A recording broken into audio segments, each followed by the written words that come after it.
About 7 o'clock, one hot summer evening, a strange family moved into the little village of Middlesex. Nobody knew where they came from or who they were. But the neighbours soon made up their minds what they thought of the strangers, for the father was very drunk. He could hardly walk up the rickety front steps of the old tumble-down house, and his 13-year-old son had to help him. Toward 8 o'clock, a pretty, capable-looking girl of 12 came out of the house and bought a loaf of bread at the baker's. And that was all the villagers learned about the newcomers that night. "There are 4 children," said the bake-shop woman to her husband the next day, "and their mother is dead. They must have some money, for the girl paid for the bread with a dollar bill." "Make them pay for everything they get," growled the baker, who was a hard man. "The father is nearly dead with drink now, and soon they will be only beggars." This happened sooner than he thought. The next day the oldest boy and girl came to ask the bake-shop woman to come over. Their father was dead. She went over willingly enough, for someone had to go, but it was clear that she did not expect to be bothered with 4 strange children, with the bakery on her hands, and 2 children of her own. "Haven't you any other folks?" she asked the children. "We have a grandfather in Greenfield," spoke up the youngest child, before his sister could clap her hand over his mouth. "Hush, Benny," she said anxiously. This made the bake-shop woman suspicious. "What's the matter with your grandfather?" she asked. "He doesn't like us," replied the oldest boy reluctantly. "He didn't want my father to marry my mother, and if he found us he would treat us cruelly." "Did you ever see him?" "Jess has. Once she saw him." "Well, did he treat you cruelly?" asked the woman, turning upon Jess. "Oh, he didn't see me," replied Jess. "He was just passing through where we used to live, and my father pointed him out to me." "Where did you used to live?" went on the questioner. But none of the children could be made to tell. "We will get along all right alone, won't we, Henry?" declared Jess. "Indeed we will," said Henry. "I will stay in the house with you tonight," said the woman at last, "and tomorrow we will see what can be done." The 4 children went to bed in the kitchen, and gave the visitor the only other bed in the house. They knew that she did not at once go to bed, but sat by the window in the dark. Suddenly they heard her talking to her husband through the open window. "They must go to their grandfather, that's certain," Jess heard her say. "Of course," agreed her husband. "Tomorrow we will make them tell us what his name is." Soon after that, Jess and Henry heard her snoring heavily. They sat up in the dark. "Mustn't we surely run away?" whispered Jess in Henry's ear. "Yes," whispered Henry. "Take only what we need most. We must be far off before morning, or they will catch us." Jess sat still for a moment, thinking, for every motion she made must count. "I will take both loaves of bread," she thought, "and Violet's little work-bag. Henry has his knife, and all father's money is in my pocket." She drew it out and counted it in the dark, squinting her eyes in the faint light of the moon. It amounted to nearly $4. "You'll have to carry Benny until he gets waked up," whispered Jess. "If we wake him up here, he might cry." She touched Violet as she spoke. "Shh, Violet, come. We're going to run away," she whispered. The little girl made no sound. She sat up obediently and tried to make out the dim shadow of her sister. "What shall I do?" she asked, light as a breath.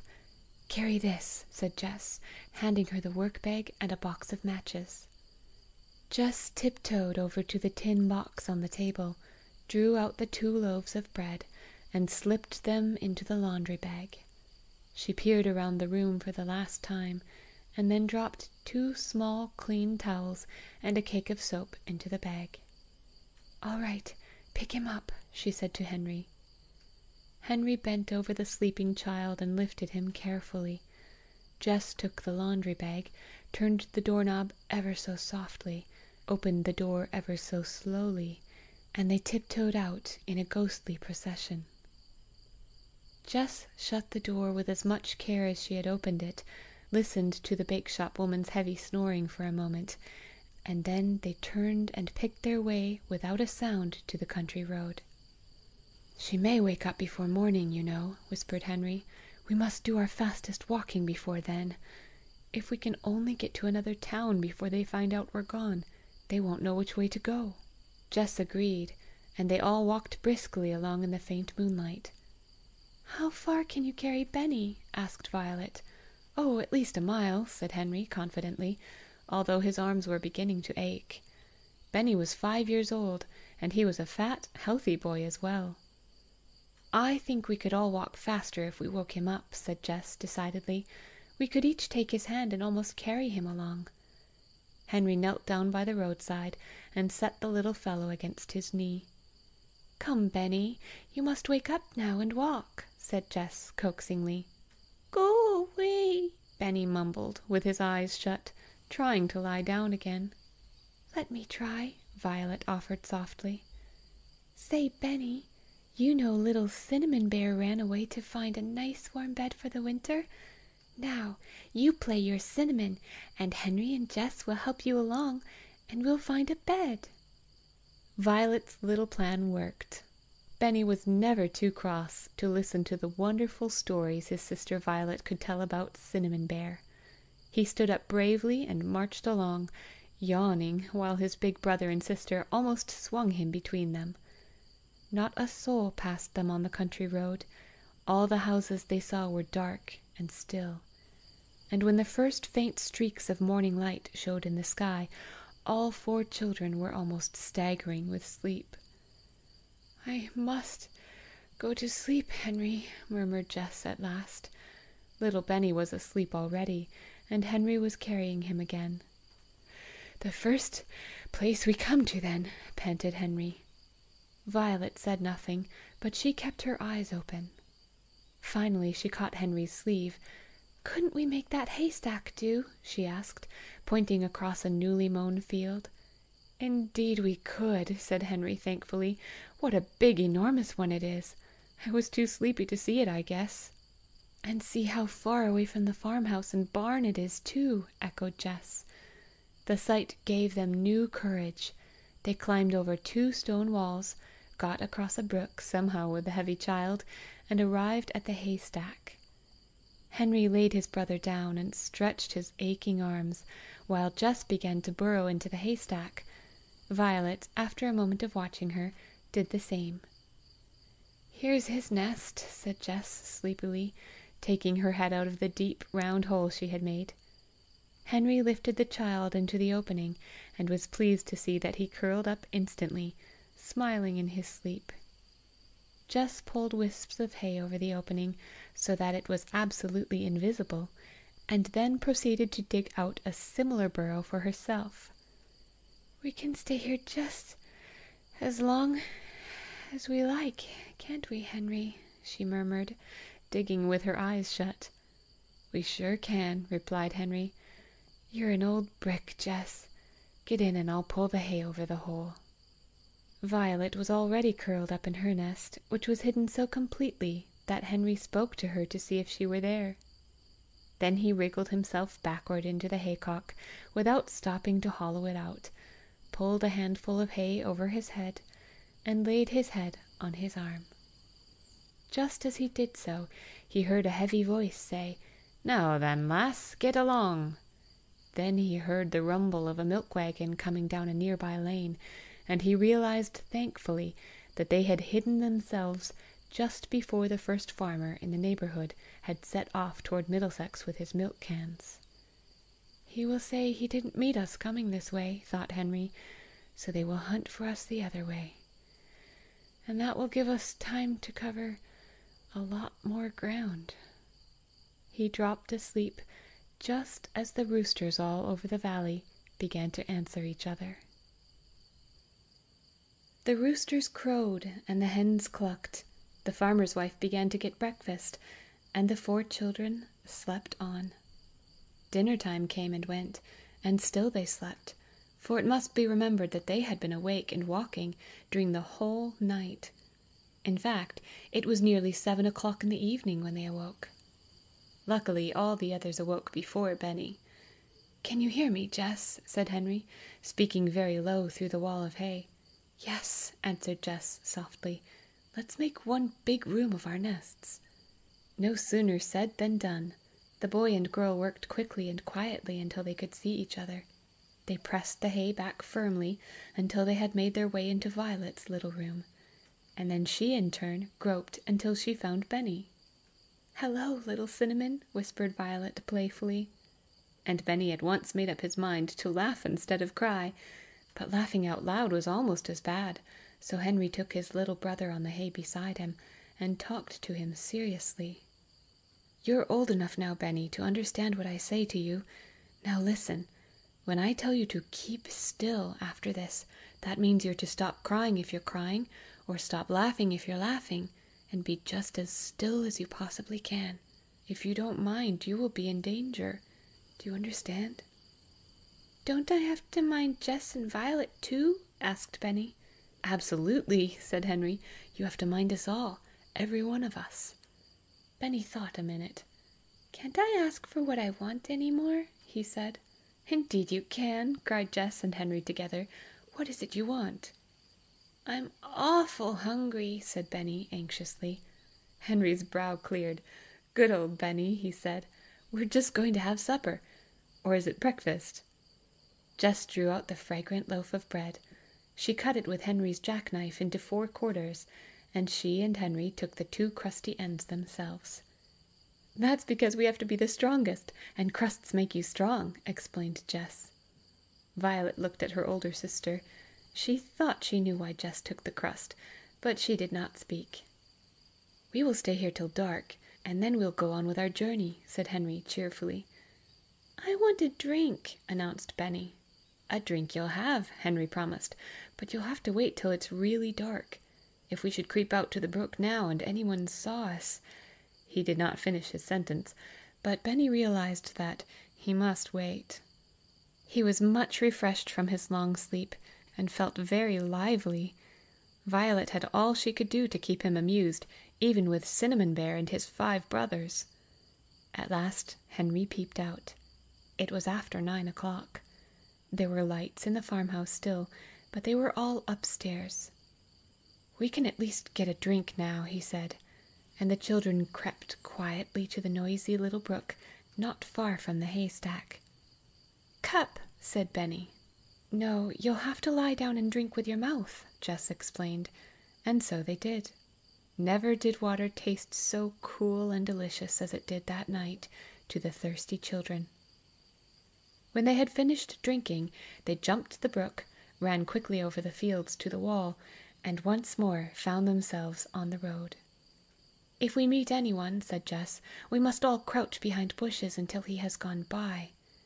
They walked along in the darkness with light hearts. They were no longer tired or hungry. Their one thought was to get away from their grandfather, if possible. "If we can find a big town," said Violet, "won't it be better to stay in than a little town?" "Why?" asked Henry, puffing up the hill. "Well, you see, there are so many people in a big town, nobody will notice us." "And in a little village everyone would be talking about us," finished Henry admiringly. "You've got brains, Violet." He had hardly said this when a wagon was heard behind them in the distance. It was coming from Middlesex. Without a word, the 4 children sank down behind the bushes like frightened rabbits. They could plainly hear their hearts beat. The horse trotted nearer, and then began to walk up the hill. "If we hear nothing in Townsend," they heard a man say, "we have plainly done our duty." It was the baker's voice. "More than our duty," said the baker's wife, "tiring out a horse with going a full day, from morning until night." There was silence as the horse pulled the creaky wagon. "At least we will go on to Townsend tonight," continued the baker, "and tell them to watch out. We need not go to Intervale, for they never could walk so far." "We are well rid of them, I should say," replied his wife. "They may not have come this way. The milkman did not see them, did he?" The baker's reply was lost, for the horse had reached the hilltop, where he broke into a canter. It was some minutes before the children dared to creep out of the bushes again. "One thing is sure," said Henry, when he got his breath. "We will not go to Townsend." "And we will go to Intervale," said Jess. With a definite goal in mind at last, the children set out again, with a better spirit. They walked until 2 o'clock in the morning, stopping often this time to rest and to drink from the horses' watering troughs. And then they came upon a fork in the road, with a white signpost shining in the moonlight. "Townsend, 4 miles. Intervale, 6 miles," read Henry aloud. "Anyone feel able to walk 6 more miles?" He grinned. No one had the least idea how far they had already walked. "We'll go that way at least," said Jess, finally. "That we will," agreed Henry, picking up his brother for a change, and carrying him pigback. Violet went ahead. The new road was a pleasant woody one, with grass growing in the middle. The children could not see the grass, but they could feel it as they walked. "Not many people pass this way, I guess," remarked Violet. Just then she caught her toe in something, and almost fell, but Jess caught her. The two girls stooped down to examine the obstruction. "Hay," said Jess. "Hay," repeated Violet. "Hay," said Henry, coming up. "What did you say?" "It must have fallen off somebody's load," said Jess. "We'll take it with us," Henry decided wisely. "Load on all you can carry, Jess." "For Benny," thought Violet to herself. So the odd little party trudged on for nearly 3 hours, laden with hay, until they found that the road ended in a cart path through the woods. "Oh dear!" exclaimed Jess, almost ready to cry with disappointment. "What's the matter?" demanded Henry in astonishment. "Isn't the woods a good place to sleep? We can't sleep in the road, you know." "It does seem nice and far away from people," admitted Jess, "and it's almost morning." As they stood still at the entrance to the woods, they heard the rumble of a train. It roared down the valley at a great rate, and passed them on the other side of the woods, thundering along toward the city. "Never mind the train either," remarked Henry. "It isn't so awfully near, and even if it were, it couldn't see us." He set his brother down and peered into the woods. It was very warm. "Listen," said Benny. "Listen," echoed Violet. "More water!" Benny cried, catching his big brother by the hand. "It is only another brook," said Henry, with a thankful heart. "He wants a drink." The trickle of water sounded very pleasant to all the children, as they lay down once more to drink.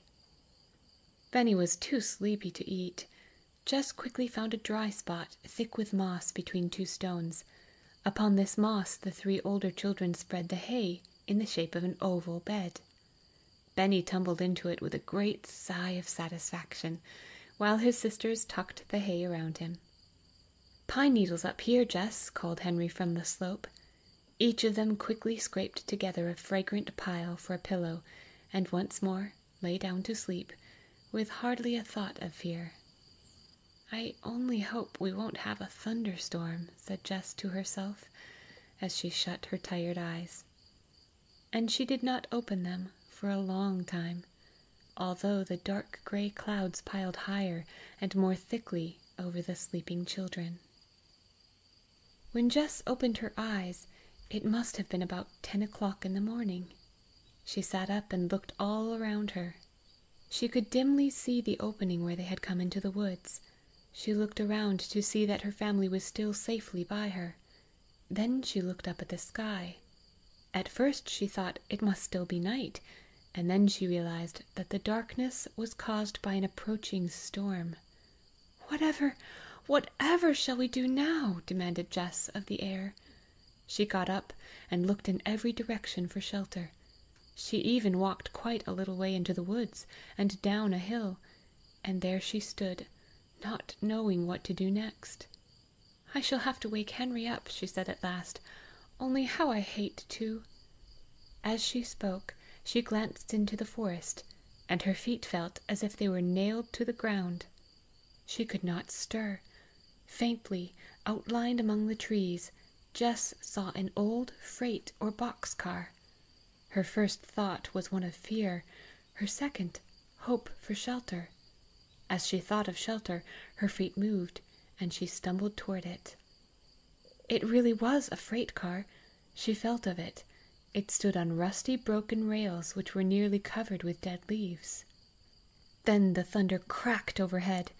Jess came to her usual senses, and started back for Henry, flying like the wind. He was awake, looking anxiously overhead. He had not noticed that Jess was missing. "Come!" panted Jess. "I've found a place! Hurry! Hurry!" Henry did not stop to ask questions. He picked up Benny, telling Violet to gather up the hay. And then they ran headlong through the thick underbrush in Jess's wake, seeing their way only too well by the sharp flashes of lightning. "It's beginning to sprinkle," gasped Henry. "We'll get there all right," Jess shouted back. "It's not far. Be all ready to help me open the door when we get there." By sheer good fortune, a big tree stump stood under the door of the freight car, or the children never could have opened it. As it was, Jess sprang up on the stump, and Henry, pausing to lay Henry down, did likewise. Together they rolled back the heavy door about a foot. "That's enough," panted Jess. "I'll get in, and you hand Benny up to me." "No," said Henry quietly. "I must see first if anyone is in there." "It will rain," protested Jess. "Nothing will hurt me." But she knew it was useless to argue with Henry, so she hastily groped in the bag for the matches, and handed them to her brother. It must be confessed that Jess held her breath while Henry struck one, and peered about inside the car. "All's well," he reported. "Come in, everybody." Violet passed the hay up to her brother, and crawled in herself. Then Jess handed Benny up like a package of groceries, and taking one last look at the angry sky and waving trees, she climbed in after him. The two children managed to roll the door back so that the crack was completely closed before the storm broke. But at that very instant it broke with a vengeance. It seemed to the children that the sky would split, so sharp were the cracks of thunder, but not a drop of rain reached them in their roomy retreat. They could see nothing at all, for the freight car was tightly made, and all outside was nearly as black as night. Through it all, Benny slept on. Presently the thunder grew fainter, and rumbled away down the valley, and the rain spent itself.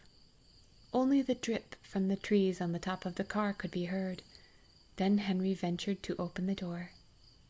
He knelt on his hands and knees, and thrust his head out. The warm sunlight was filtering through the trees, making golden pools of light here and there. The beautiful trees, pines and white birches and oaks, grew thickly around, and the ground was carpeted with flowers and wonderful ferns more than a yard high. But most miraculous of all was a miniature waterfall, small but perfect, where the same little brown brook fell gracefully over some ledges and danced away down the glen. In an instant Jess and Violet were looking over Henry's shoulder at the pretty sight. "How different everything looks with the sun shining!" exclaimed Jess. "Things will soon be dry at this rate." "It must be about noon," observed Henry, looking at the sun. And as he spoke, the faint echo of mill bells in the distance was heard. "Henry," said Jess sharply, "let's live here." "Live here?" repeated Henry dully. "Yes, why not?" replied Jess. "Nobody uses this car, and it's dry and warm. We're quite far away, and yet we are near enough to a town so we can buy things. And we're near water," added Violet. Jess hugged her sister. "So we are, little mouse," she said. "The most important thing of all." "But," began Henry. "Please, Henry," said Jess excitedly, "I could make this old freight car into the dearest little house, with beds and chairs and a table and dishes." "I'd like to live here too," said a determined little voice from the corner. "But I don't want to unless—" "Unless what?" asked Henry, panic-stricken. "Unless I can have my dinner," Benny finished anxiously. "We'll have something to eat right away, old fellow," said Henry, thankful it was no worse, for he himself was beginning to see what a cozy home the car really would make. Jess cut the last loaf of bread into 4 pieces, but alas, it was very dry. The children were so hungry that they tore it with their teeth like little dogs, but Benny was nearly crying. He did not actually cry, however, for just at the crucial moment, Violet started a funny story about Cinnamon Bear eating bread crusts out of the ash can. "He ought to have milk," said Jess quietly to Henry. "He shall have milk," replied Henry. "I'll go down the railroad track to the town and get some."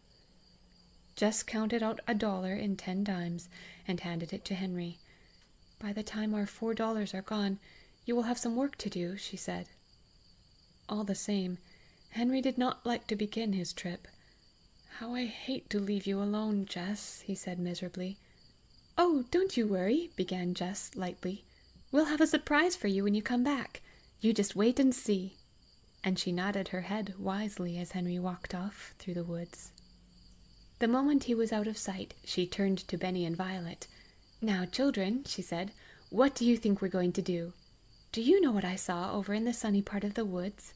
I saw some blueberries." "Oh, oh!" cried Benny, who knew what blueberries were. "Can't we have some blueberries and milk?"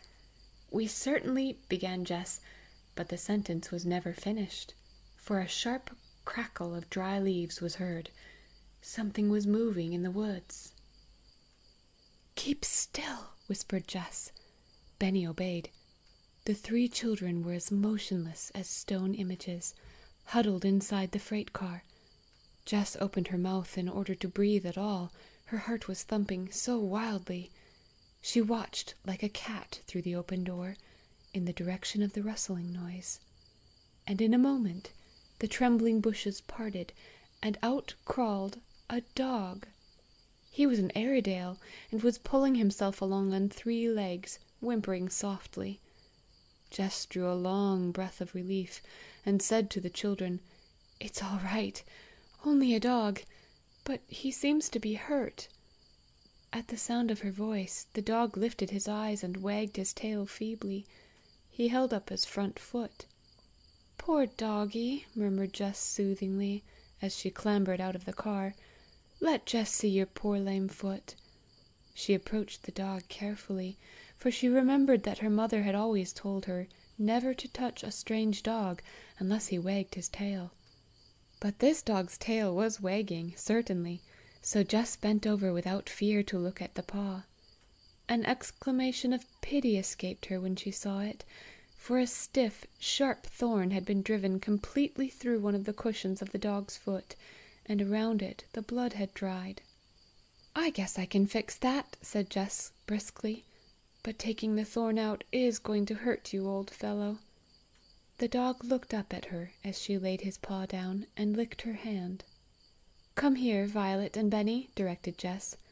She took the animal gently in her lap and turned him on his side. She patted his head and stroked his nose with one finger, and offered him the rest of her bread crust, which she had put in her apron pocket. The dog snapped it up as if he were nearly starved.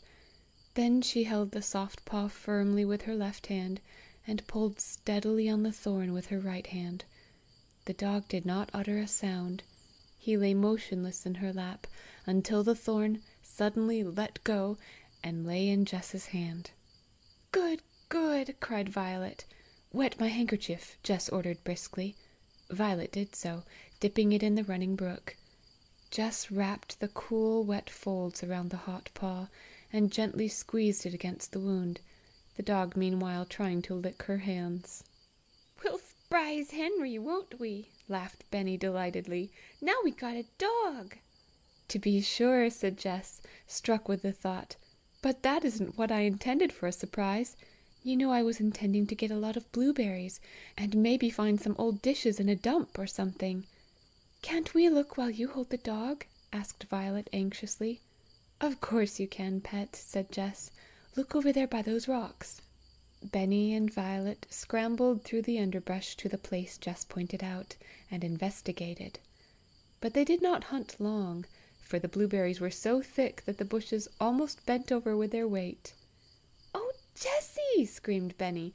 "You never saw so many in your life! What do we pick 'em into?" "Come and get a clean towel," said Jess, who noticed that Benny was already picking into his own mouth. "But that's just as well," she thought, "because he won't get so hungry waiting for the milk." She watched the two children for a moment as they dropped handfuls of the bluish globes on the towel. Then she carefully got up with her little patient, and went over and sat down in the center of the patch. The berries were so thick that she did not have to change her position before the towel held over a quart. "Oh dear," sighed Jess. "I wish I could hunt for some dishes, so we could have blueberries and milk." "Never mind tonight," said Violet. "We can just eat a handful of berries, and then take a drink of milk when Henry comes." But it was even better than that, for when Henry came he had 2 bottles of milk under one arm, a huge loaf of brown bread under the other, and some golden cheese in waxed paper in his pocket. But you should have seen Henry stare when he saw what Jess was holding. "Where in the world—" began the boy. "He came to us," volunteered Benny. "He came for a surprise for you, and he's a nice doggy." Henry knelt down to look at the visitor, who wagged his tail. "It wouldn't be a bad thing to have a watchdog," said Henry. "I was worried about you all the time I was gone." "Did you bring some milk?" inquired Benny, trying to be polite, but looking at the bottles with longing eyes. "Bless his heart," said Jess, struggling to her feet with the dog. "We'll have dinner right away. Or is it supper?" "Call it supper," suggested Henry, "for it's the last thing we'll have to eat today." "And then tomorrow we'll start having 3 meals every day," laughed Jess. It was certainly a queer meal, whatever it was. Jess, who liked above all things to be orderly, spread out the big grey laundry bag on the pine needles for a tablecloth. The brown loaf was cut by a very excited little hostess into 5 thick squares, the cheese into 4. "Dogs don't eat cheese," Benny remarked cheerfully. The poor little fellow was glad of it too, for he was very hungry. He could hardly wait for Jess to set the milk bottles in the center of the table, and heap the blueberries in 4 little mounds, one at each place. "I'm sorry we haven't cups," Jess remarked. "We'll just have to drink out of the same bottle." "No, we won't," said Henry. "We'll drink half of each bottle, so that will make at least 2 things to drink out of." "Good for you, Henry," said Jess, much relieved. "You and Benny use one, and Violet and I will use the other." So the meal began. "Look, Benny," directed Henry. "Eat a handful of berries, then take a bite of brown bread, then a nibble of cheese. Now a drink of milk." "It's good, it's good," mumbled Benny to himself all through the meal. You must not imagine that the poor wandering dog was neglected, for Jess fed him gently, as he lay in her lap, poking morsels of bread into his mouth, and pouring milk into her own hand for him to lap up. When the meal was over, and exactly half of each bottle of milk remained, Jess said, "We are going to sleep on beds tonight, and just as soon as we get our beds made, we are all going to be washed." "That'll be fun, Benny," added Violet. "We'll wash our paws in the brook, just the way Cinnamon does." "First, let's gather armfuls of dry pine needles," ordered Jess. "Get those on top that have been lying in the sunshine." Jess laid the dog down on a bed of moss as she spoke, and started energetically to scoop up piles of the fragrant needles. Soon a pile as high as her head stood just under the freight car door. "I think we have enough," she said at last. Taking the scissors from Violet's work bag, she cut the laundry bag carefully into 2 pieces, saving the cord for a clothesline. One of the big squares was laid across Benny's hay and tucked under. That was the softest bed of all. Violet's apron and her own she cut off at the belt. "I'll sleep next to Benny," said Henry, "with my head up by the door. Then I can hear what is going on." A big pile of pine needles was loaded into the freight car for Henry's bed, and covered with the other half of the laundry bag. The remainder of the needles Jess piled into the farthest corner of the car for herself and Violet. "We'll all sleep on one side, so we can call it the bedroom." "What'll be the other side?" inquired Benny. "The other side?" repeated Jess. "Let me think. I guess that'll be the sitting room, and perhaps some of the time the kitchen. On rainy days, maybe the dining room," added Henry with a wink. "Couldn't it be the parlor?" begged Benny. "Certainly, the parlor. We forgot that," agreed Jess, returning the wink. She was covering the last 2 soft beds with the 2 aprons. "The tops of these aprons are washcloths," she said severely. Then, armed with the big cake of soap, she led the way to the brook. The dog watched them anxiously, but when Jess said, "Lie still," he obeyed. From the moment Jess drew the thorn from his foot, he was her dog, to obey her slightest command, and to follow her wherever she went. The clean, cool brook was delightful even to Benny. The children rolled up their sleeves and plunged their dusty arms into its waters, quarrelling good-naturedly over the soap, and lathering their stained faces and necks with it. When they were well rinsed with clear water, they dried themselves with the towel. Then Jess washed both towels nicely with soap, rinsed them, and hung them on the clothesline of tape, which she had stretched between 2 slender birch trees. They flapped lazily in the wind. "Looks like home already, Jess," said Henry, smiling at the washing. The tired children clambered into the bedroom, Jess coming last with the wounded dog. "We'll have to leave the door open, it's so hot," said Henry, lying down with a tired sigh. And in less than 10 minutes they were fast asleep, dog and all, asleep at 6 o'clock, asleep without naming the dog, without locking the door, without fear. For this was the first night in 4 that they had been able to go to sleep at night, as children should. The next morning Jess was up before the others, as was fitting for a little housekeeper. That is, she was the first, if we except the dog, who had opened one eye instantly every time his little mistress stirred in her sleep. He sat watching gravely in the door of the car as Jess descended to get breakfast. She walked from the little waterfall quite a distance down the brook, looking at it with critical eyes. "This will be the well," she said to herself, regarding a small but deep and quiet basin just below the falls. Below that she found a larger basin, lined with gravel, with flat stones surrounding it. "This will be the wash tub," she decided, "and now I must go back to the refrigerator." This was the strangest spot of all, for behind the little waterfall was a small quiet pool in which Jess had set the milk bottles the night before. Not a drop of water could get in, but all night long the cool running water had surrounded the bottles. Now they were fairly icy to the touch. Jess smiled as she drew them out. "Is it good?" asked Benny's voice. There he sat in the door of the car, swinging his legs, his arm around the shaggy dog. "It's delicious," declared Jess, "cold as ice." She climbed up beside him as she spoke, bringing the breakfast with her. The other 2 children sat up and looked at it.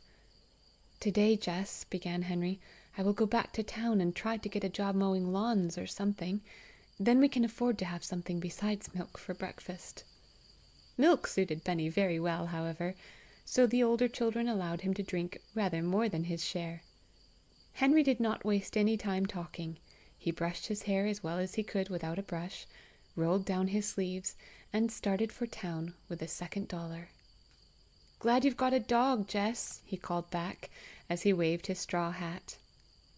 The children watched him disappear around the curve, and then turned to Jess expectantly. They were not mistaken. Jess had a plan. "We'll explore," she began mysteriously. "We'll begin here at the car, and hunt all over these woods until we find a dump." "What's a dump?" inquired Benny. "Oh, Benny," answered Violet, "you know what a dump is. All old bottles and papers and broken dishes." "And wheels?" asked Benny interestedly. "Will there be any old wheels?" "Yes, maybe," assented Violet. "But cups, Benny. Think of drinking milk out of a cup again." "Oh, yes," said Benny politely, but it was clear that his mind was centered on wheels rather than cups. The exploring party started slowly down the rusty track, with the dog hopping happily on 3 legs. The 4th paw, nicely bandaged with Jess's handkerchief, he held up out of harm's way. "I think this is a spur track," said Jess. "They built it in here so they could load wood on the cars, and then, when they had cut all the wood, they didn't need the track any more. This explanation seemed very likely, for here and there were stumps of trees and decaying chips. Violet took note of these chips, and remembered them some days later. In fact, both girls kept their eyes open, and pointed out things of interest to each other. "Remember these logs, Violet, if we should ever need any," said Jess, pointing. "Blackberry blossoms," returned Violet briefly, turning one over gently with her foot. "Big flat stones," remarked Jess later on, as they came upon a great heap of them. Here the track came out into the open sunshine, and broken pieces of rail showed clearly where it had joined the main track at some time in the past. And here, from the top of the wooded hill, the children could plainly see the city in the valley. They walked along the track, picking out a church steeple here and there, forgetting for a moment the object of their search. "There's a wheel!" Benny cried triumphantly from behind. The girls looked down, and with a glad cry of surprise, Jess recognized a dump at the foot of the hill. They found it not composed entirely of ashes and tin cans either, although both of these were there in great profusion. It was a royal dump, containing both cups and wheels. "Oh, Benny," cried Jess, "if it hadn't been for you!" She hugged him, wheel and all, and began turning over the rubbish with great delight. "Here's a white pitcher, Jess," Violet called, holding up a perfect specimen with a tiny chip in its nose. "Here's a big white cup," said Jess delightedly, laying it aside. "Want a teapot, Jessie?" inquired Benny, offering her an enormous blue enamelled affair without a handle. "Yes, indeed!" cried Jess. "We can use that for water. I've found 2 cups and a bowl already. And Violet, we ought to be looking for spoons too." Violet pointed without speaking to her little pile of treasures. There were 5 iron spoons covered with rust. "Wonderful!" pronounced Jess with rapture. Indeed, it is doubtful if collectors of rare and beautiful bits of porcelain ever enjoyed a search as much as did these adventurers in the dump heap. Benny actually found 4 wheels, exactly alike, probably from the same cart, and insisted upon carrying them back. To please him, Jess allowed him to add them to the growing pile. "Here's a big iron kettle," observed Violet, "but we won't really cook with a fire, will we, Jess?" "We'll take it back, though," replied Jess with a knowing look. "We can pile lots of dishes in it." They could, and did, but not until after Benny had discovered his beloved pink cup. It was a tea-party cup of bright rose colour, with a wreath of gorgeous roses on it, and a little shepherdess giving her lamb a drink from a pale blue brook. It had a perfectly good handle, gold into the bargain. Its only flaw was a dangerous crack through the lamb's nose and front feet. Jess made a cushion for it out of grass, and laid it on top of the kettle full of treasures. All the things, even the wheels, were laid on a wide board, which the 2 girls carried between them. Can you imagine the dishwashing when the gay party returned to the freight car? Children do not usually care for dishwashing, but never did a little boy hand dishes to his sister so carefully as Benny did. On their hands and knees, beside the clear, cool little wash-tub, the 3 children soaped and rinsed and dried their precious store of dishes. Jess scoured the rust from the spoons with sand. "There," she said, drying the last polished spoon. The children sat back and looked admiringly at their own handiwork. But they did not look too long. There was too much to be done. "Jess," exclaimed Violet, "I'll tell you." Violet seldom spoke so excitedly. Even Benny turned around and looked at her. "Come and see what I noticed inside the car last night." Both children followed her, and peered in at the door. "See, on the wall, right over on the other door, Jess." Now, all Jess could see were 2 thick chunks of wood nailed securely to the closed door opposite the open one. But she whirled around and around as fast as she could, clapping her hands. When she could get her breath, however, she skipped over to the board they had carried, dusted it nicely, and laid it carefully across the 2 wooden projections. It was a perfect shelf. "There!" said Jess. The children could hardly wait to arrange the shining new dishes on the shelf. Violet quietly gathered some feathery white flowers, a daisy or 2, and some maidenhair ferns, which she arranged in a glass vase filled with water from the well.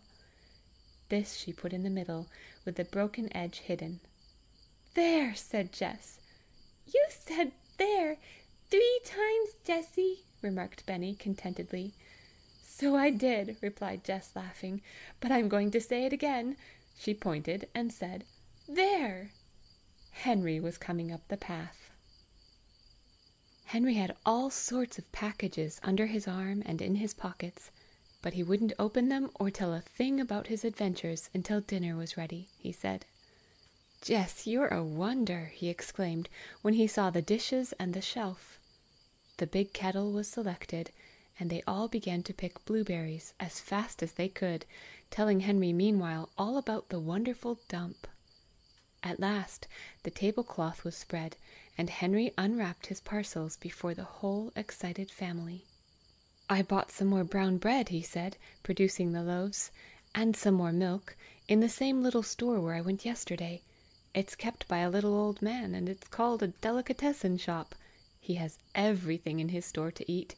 I bought some dried beef because we can eat it in our fingers, and I bought a big bone for the dog."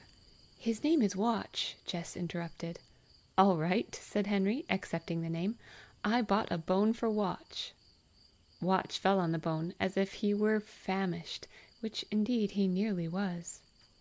It was a rapturous moment when Jess poured the yellow milk into 4 cups or bowls, and each child proceeded to crumble the brown bread into it with a liberal scattering of blueberries, and then when they ate it with spoons.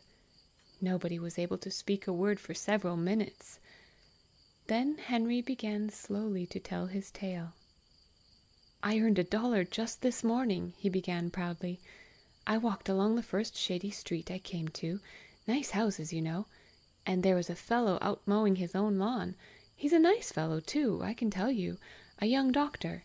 Henry paused to chew blissfully. "He was pretty hot," Henry went on, "and just as I came to the gate, his telephone rang. I heard it and called after him and asked if he didn't want me to finish up." "And he said he did!" cried Jess. "Yes, he said, 'For goodness sake, yes!'" Henry answered, smiling. "You see, he wasn't used to it. So I mowed the lawn and trimmed the edges, and he said he never had a boy trim it as well as I did, and then he asked me if I wanted a steady job." "Oh, Henry!" cried Violet and Jess together. "I told him I did, so he said to come back this afternoon any time I wanted, or tomorrow. He said he didn't care just when, any time." Henry gave his cup a last polish with his spoon, and set it down dreamily. "It's a pretty house," he went on, "and there's a big garden behind it, vegetable garden, and an orchard behind that, cherry orchard. You ought to see the cherry trees. Well, when I was trimming the edges near the kitchen door, the cook came and watched me. She's a fat Irish woman." Henry laughed at the recollection. "She asked me if I liked cookies. Oh, if you had smelled them baking, you'd have died laughing, Benny. Delicious! So I said I did, and she passed me out one, and when she went back in, I put it in my pocket." "Did she see you?" asked Jess anxiously. "Oh no," said Henry confidently, "for I carefully chewed away for a long time on nothing at all." Benny began to look fixedly at Henry's pocket. It certainly was still rather bulgy. "When I went, the doctor paid me $1, and the cook gave me this bag." Henry grinned as he tossed the paper bag to Jess. Inside were 12 ginger cookies with scalloped edges, smelling faintly of cinnamon and sugar. "I'm going to keep track of everything I earn and spend," said Henry, watching Jess as she handed around the cookies with reverence. "How are you going to write without a pencil?" asked Jess. "There are pieces of tailor's chalk in my work bag," said Violet. Henry gave his younger sister a gentle pat as she returned with her work bag, and fished for the chalk. While the girls rinsed the empty dishes in the brook, and stored away the food for supper, Henry was beginning his cash account on the wall of his bedroom. It was never erased, and Henry often now looks at the account with great affection. Soon the girls came to inspect it. Meanwhile, Benny looked on with great delight as Watch tried to bury his bone with only one paw to dig with. Earned $1. Cash on hand $3.85, read Jess aloud. Below he had written milk 24 cents, bread 10 cents, bread 20 cents, cheese 10 cents, milk 24 cents, beef 20 cents, bone 5 cents, cloth 10 cents. "Cloth!" exclaimed Violet. "What on earth?" Henry laughed a little, and watched her face as he drew out his last package and handed it to her. "I thought we ought to have a tablecloth," he explained, "so I got a yard at the 10-cent store, but it isn't hemmed, of course." With a cry of delight, Violet unwrapped the brown cloth with its edge of blue. Her clever fingers were already evening the two ends. She was never so happy as when with a needle. Henry set off again with a light heart. Here was one sister curled up happily against a big tree, setting tiny stitches into a very straight hem. Here was another sister busily gathering pliant twigs into a bundle for a broom with which to sweep the stray pine needles from the house. And here was Benny, curled up sound asleep on the ground, with the dog for a pillow. It was quite late when Henry returned. In fact, it was nearly 7 o'clock, although he didn't know that. Several treasures had been added in his absence. The broom stood proudly in the corner with a slim stick for a handle. The new tablecloth had been washed and was drying on the line, and Jess, who had decided to wash one garment a day, had begun with Benny's stockings. When Henry came, they were being put on again with much pride by Benny himself. Violet had darned a big hole in each. This time Henry himself could not wait to tell his sisters what he had. He passed them the package at once, with shining eyes. "Butter!" cried Jess with a radiant face. It was butter, cool and sweet. Nobody remembered that they had been a week without tasting either butter or meat, when at last they sat down to their royal supper. "These are trick spoons," explained Henry. "Turn them upside down and use the handle, and they become knives." They were knives. Anyway, they were used to spread the delicious morsels of butter on the brown loaf. With dried beef and a cookie for dessert, who could ask for better fare? Certainly not the 4 children, who enjoyed it more than the rarest dainties. "I washed the doctor's automobile this afternoon," Henry related. "Then I washed both piazzas with the hose, and tomorrow I'm going to hoe in the garden. Oh, wouldn't I love to have a nice cold swim in that brook!" Henry was hot and sticky, certainly. He looked with longing eyes at the waterfall as he finished the last crumbs of his supper. "I wonder if we couldn't fix up a regular swimming pool," he said, half to himself. "Of course we could," replied Violet, as if nothing were too difficult. "Jess and I know where there are big logs and big flat stones." "You do, hey?" said Henry, staring at his gentle little sister. "Well, why couldn't we, Henry?" struck in Jess. "Just a little below this there is a sort of pool already, only not big enough." "We sure could!" cried Henry. "Some day I'll stay home from work, and we'll see." Nobody realized that Henry had been working only one day in all. Anyway, it seemed as if they had always lived in the comfortable home in the freight car, with Henry plying back and forth from the city each day, bringing them new surprises. Henry went to bed that night with a head full of plans for damming up the brook. He almost shouted when he thought suddenly of Benny's wheels. He began to plan to make a cart to carry the heavy stones to the brook, and that was when he first noticed that Watch was not asleep. He could see his eyes shining red in the darkness. It must have been around 11 o'clock. Henry reached over and patted his rough little back. Watch licked the hand, but didn't close his eyes. Suddenly he began to growl softly. "Shh!" said Henry to the dog. Now thoroughly startled, he sat up. Jess sat up. They did not hear a sound. "Better shut the door," breathed Henry. Together they rolled the door very slowly and softly until it was shut. Still they did not hear anything, but still Watch continued his uneasy growling. Violet and Benny slumbered on. Jess and Henry sat motionless, with their hearts in their mouths. "Supposing it was some other tramp," whispered Jess. "Somebody that wanted to sleep here." "Watch would bite 'em," whispered Henry briefly. Jess never knew what confidence Henry had in the faithful dog. Then a branch cracked sharply outside, and Watch barked out loud. Jess smothered the dog instantly in her arms, but it had been a bark, and it was loud, clear, and unmistakable. "That settles it," thought Henry. "Whoever it is knows there's someone in here." And the boy waited with the new broom in his hand, expecting every moment to see the door opened from the outside. But nothing happened. Nothing at all.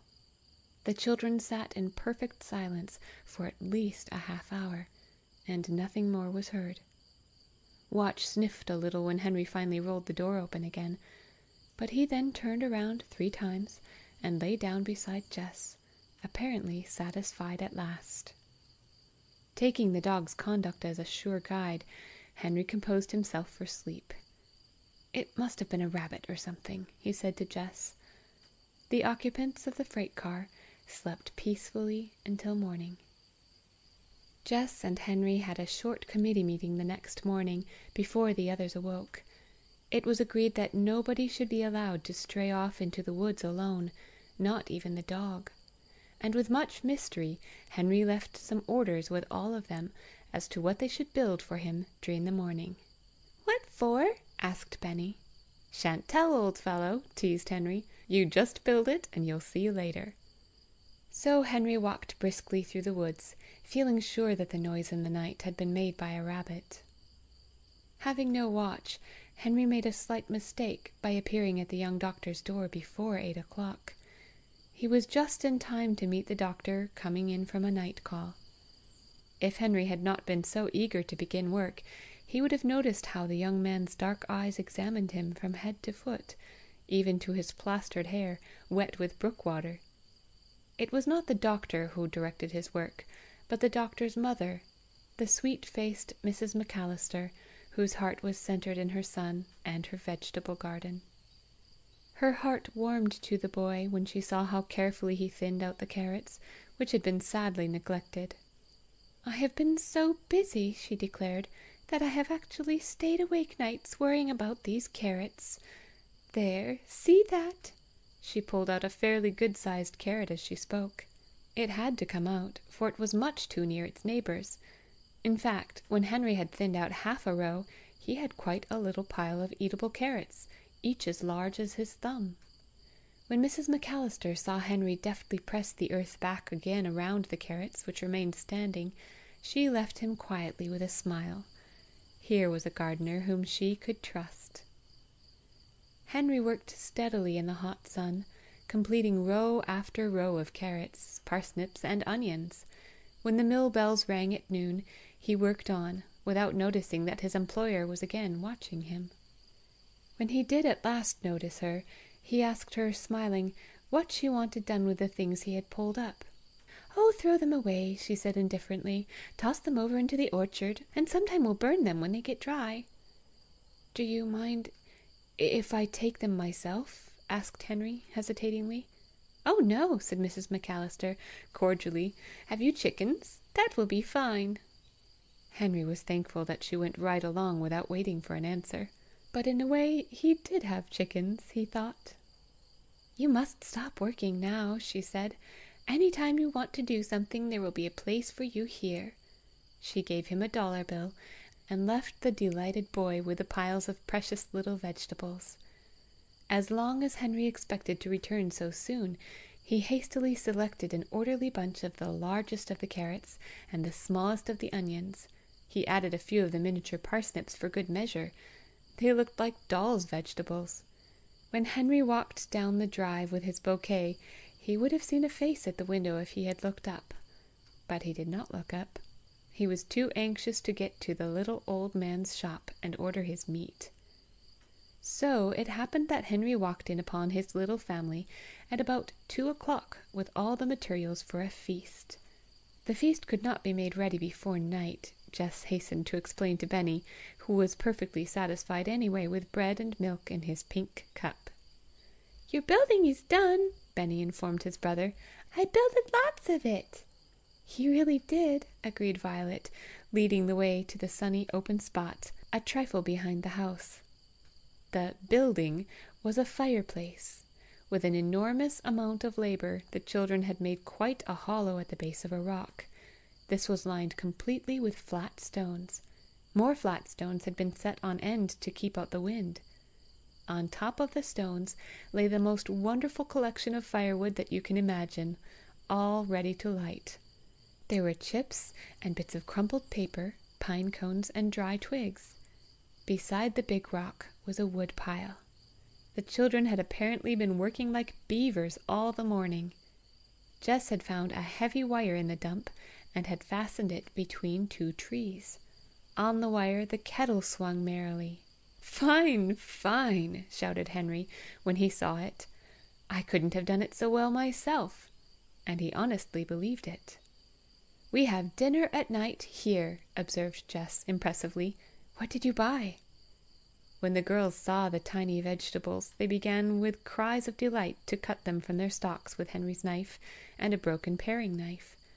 They scrubbed them in the wash tub, filled the kettle half full of water from the well, and proceeded in great excitement to cut the raw meat into cubes. When this had been dropped into the kettle, Henry lighted the fire. It burned frantically, as if it were trying to encourage the stew to do its best. Violet laid the tin plate over the top for a cover, and they all stood by to hear the first bubble. Soon the savoury stuff in the kettle began to boil in good earnest. Watch sat down gravely near it, and gave an approving sniff at intervals. "Keep it boiling," advised Henry as he departed again. "When I come home tonight I'll bring some salt, and for mercy's sake don't get on fire." Violet pointed silently at the big teapot. The little girl had filled it with water in case of emergency. "That's if Benny gets on fire," she explained, "or Watch." Henry laughed, and went on his way happily enough. He wished he might share the delightful task of keeping the fire going and sniffing the stew, but when he found out his afternoon's duties, he changed his mind abruptly. "Think you can clean up this garage?" asked Dr. Macalister quizzically when he appeared. Henry flashed a look around the place, and met the young man's eyes with a smile. It did need cleaning rather badly. When the owner purred out in his high-powered little car, Henry drew a long breath and began in earnest. He opened all the chests of drawers to begin with. Then he arranged all the tools in the largest deep drawer, and with a long-handled brush and a can of black paint that was nearly dry, he labelled the drawer "Tools" with neat lettering. Another drawer he lettered "Nails," and assorted its contents into a few of the many boxes that were lying around. He folded up the robes he found, swept off the shelves, and arranged the oil cans in orderly ranks, sorted out innumerable pairs of gloves, and then swept the floor. He washed the cement floor with the hose, and while waiting for it to dry, he rinsed his brushes in turpentine. To tell the truth, Henry had found a few things in the rubbish which he had stored in his own pocket. The treasure consisted in this case of a quantity of bent and rusty nails of all sizes, and a few screws and nuts. When Dr. Macalister returned at 6 o'clock, he found Henry corking up the turpentine and arranging the brushes on the shelf. "My word!" he exclaimed, staring at his garage with his mouth open. Then he threw back his head and laughed till his mother came down the walk to see what the matter was. "Look at my gloves, mother," he said, wiping his eyes, "all mated up. They never met each other before, that I remember." Mrs. Macalister looked the garage over, and observed the newly labelled drawers. Her son opened one of them up, and looked at his 4 hammers. "My tack hammer, mother," he said, "your tack hammer, and 2 other hammers. That last one I never expected to see again.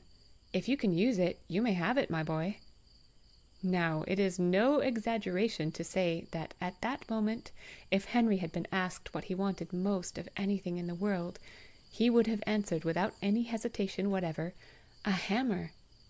He accepted it gratefully, hardly able to stand still, so anxious was he to put it into use on the hill he called home.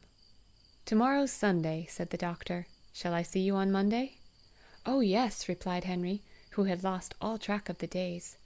"The cherries need picking," said his new friend. "We could use any number of cherry pickers, if they were as careful as you." He gave him an odd look. "Could you?" asked Henry eagerly. "I'll surely come down." With that, he bade his friends good-bye and started for home, richer by another $1, 2 doughnuts the cook had given him, a pocket full of crooked nails, and the rest of the vegetables. When he reached his freight car home, a delicious savor greeted him. "Onions!" he shouted, running up to the kettle. The cook stood by and took off the cover and put in the salt. It was absolutely the most tantalizing odor that Henry had ever smelled. Years afterward, Jess tried to duplicate it with the same kettle, vegetables from the same garden, and all stirred with the same spoon, but it didn't equal this stew in flavor. "A ladle, as sure as I live!" gasped Henry. Jess had found a tin cup in the dump, and fastened on a wooden handle with a bit of wire. And when she ladled out 4 portions on 4 plates of all sizes, some of them tin, and laid a spoon in each, the children felt that the world held no greater riches. The tiny onions floated around like pearls, the carrots melted in your mouth, and the shreds of meat were as tender as possible from long boiling. A bit of bread in one hand helped the feast along wonderfully. The little wanderers ate until they could eat no more. "I have time before dark to make Benny's cart," observed Henry, biting a crisp sweet carrot. "With my wheels?" asked Benny. "Yes, sir, with your wheels," agreed Henry. "Only when it's done, you'll have to cart stones in it." "Sure," said Benny, with satisfaction. "Cart stones or anything." "We'll need it in making the dam," explained Henry for the benefit of his sisters. "Tomorrow's Sunday, so I shan't work down in the town. Do you think it's all right to build the pool on Sunday, Jess?" "I certainly do," replied Jess with emphasis. "We're just building the dam so we can keep clean. I guess if Sunday is your only day off, it'll be all right." Henry's conscience was set at rest as he began with great delight to hammer out his bent nails. He and Benny ran about finding pieces of wood to fasten the wheels on. A visit to the dump was necessary at last, in order to find just the right piece of timber for a tongue. But before it was too dark to see, Henry had pounded the last nail in place, and trundled the flat cart back and forth just to see it go. The cart seemed valuable enough to all of them to take it into the house for the night, and Henry could not afford to laugh at Benny for going to sleep with his hand upon one of his precious wheels, for he himself had tucked his new hammer under his pillow. Even a hammer makes a good pillow, if one is tired enough, and the freight car family slept until the 9 o'clock church bells began to ring faintly in the valley. There were at least a dozen churches, and their faraway bells sounded sweetly harmonious in so many different keys. "They almost play a tune," said Violet as she listened. "I like music all right," replied Henry in a businesslike way, "but I for one shall have to get to work." "This will be a good day to wash all the stockings," said Jess. "We'll all be wading so much in the brook anyway." After breakfast, the first thing Henry did was to survey, with critical eyes, the spot they had chosen for a pool. It was a hollow, about 3 yards across. There were no stones in it at all. "It's big enough already," remarked Henry at last, "but it hasn't enough water in it." He measured its depth with a stick. "We'll have to guess at inches," he said. "I have a little tape measure in my work bag," ventured his sister Violet. Henry flashed a smile at her. "Is there anything you haven't got in your work bag?" he asked her. The children measured the wet stick carefully. The water was just 10 inches deep in the deepest part. Henry explained his plan of engineering to his sisters. "We will have to haul some big logs across this narrow part, and stuff them from this end with stones and underbrush. It ought to be 3 feet deep before we get through." "Oh, Henry," protested Jess, "Benny would get drowned." "Drowned?" echoed Henry. "How tall do you think he is, anyhow?" They measured the little boy, and found him to be 42 inches tall. That settled it. The pool was designed to be 3 feet in depth. Luckily the largest logs were not far away, but, as it was a matter of great labour for the builders to drag them to the scene of operations. "Let's get all the logs up here first," suggested Jess. "Then we can have the fun of laying them across." The 2 older children dragged all the logs, while Violet and Benny attended to the stones, with the help of the cart. Occasionally Henry was called upon to assist with a heavy stone, but for the most part Benny puffed out his cheeks and heaved the stones himself. In fact, Henry decided at this point to let Benny drop them into the water as he gathered them. "Splash 'em right in, old fellow," he directed. "Only keep them in a nice straight line right across this place, between these 2 trees. It won't make any difference how wet he gets," he added in an aside to Jess. "We can dry him in the sun." Jess thought a little differently, although she said nothing. She took off Benny's little crinkled blouse and 1 pair of bloomers, and started to hang them on the line. "Good time to wash them," she exclaimed. "Let me wash them," begged Violet. "You're more useful building the dam." There was wisdom in this suggestion, so Jess accepted it gratefully, and even added Henry's blouse to the laundry. "When we finish the dam, they will surely be dry," she said. As for Henry, he was only too glad to work without it. "Makes me feel lighter," he declared. Rare and beautiful birds came and watched the barefooted children as they scurried around, building their wall of masonry. But the children did not have any eyes for birds then.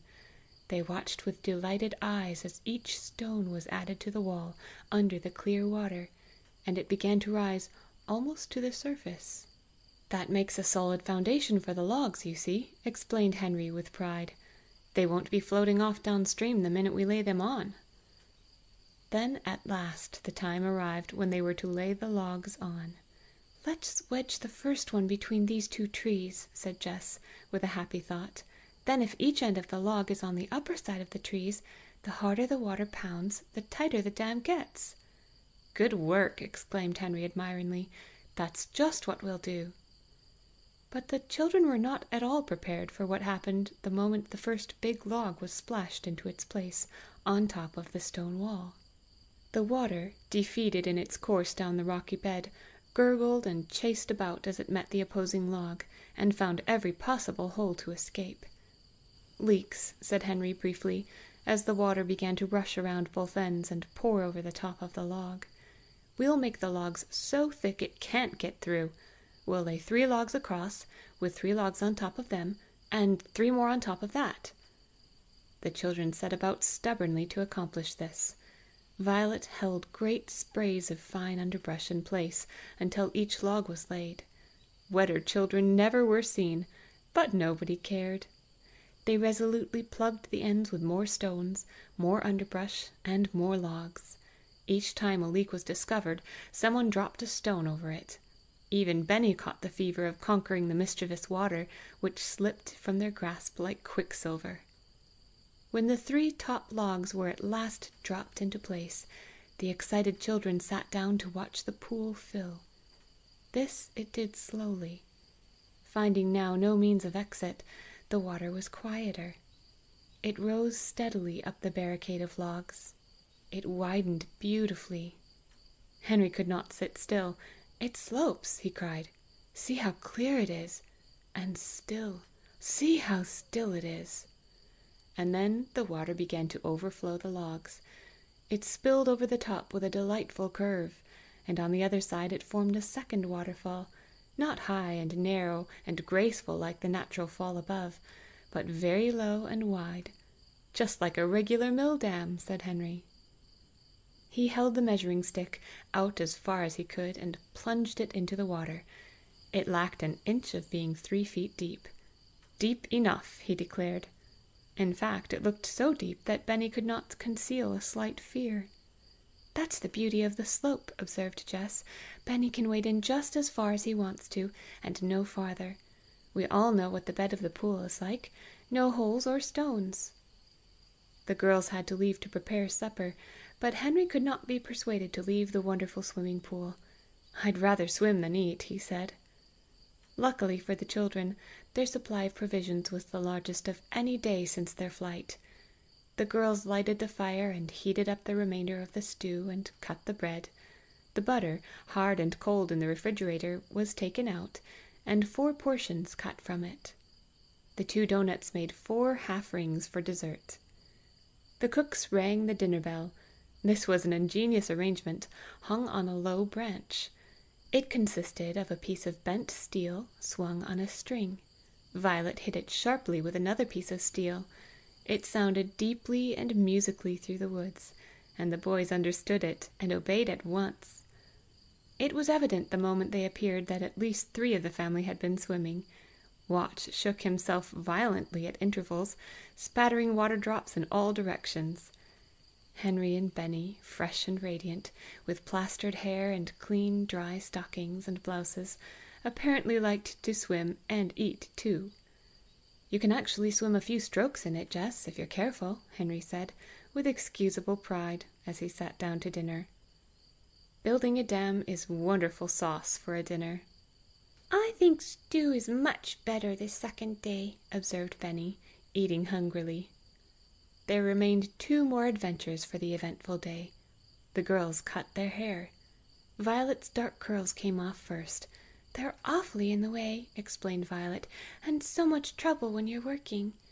They were tangled too, and Jess cut them off evenly by a string, with Violet's little scissors. Jess's chestnut hair was long and silky, and nicely braided, but she never murmured as it came off too. The 2 girls ran to the brook mirror to see how they looked. The new haircut was very becoming to both. "I like you better that way," said Henry approvingly. "Lots more sensible when you're living in the woods." Around 4 o'clock, the children took a long walk in the opposite direction from any of their other explorations. They were rewarded by 2 discoveries. One was a hollow tree, literally filled with walnuts, gathered presumably by a thrifty squirrel the previous fall.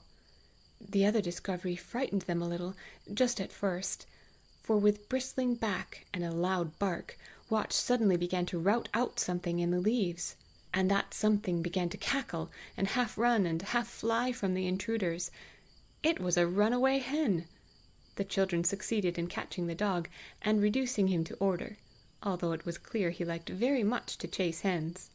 "She had some eggs too," remarked Benny, as if trying to make pleasant conversation. Jess bent over incredulously, and saw a rude nest in the moss, in which there were 5 eggs. "A runaway hen!" said Henry, hardly believing his eyes.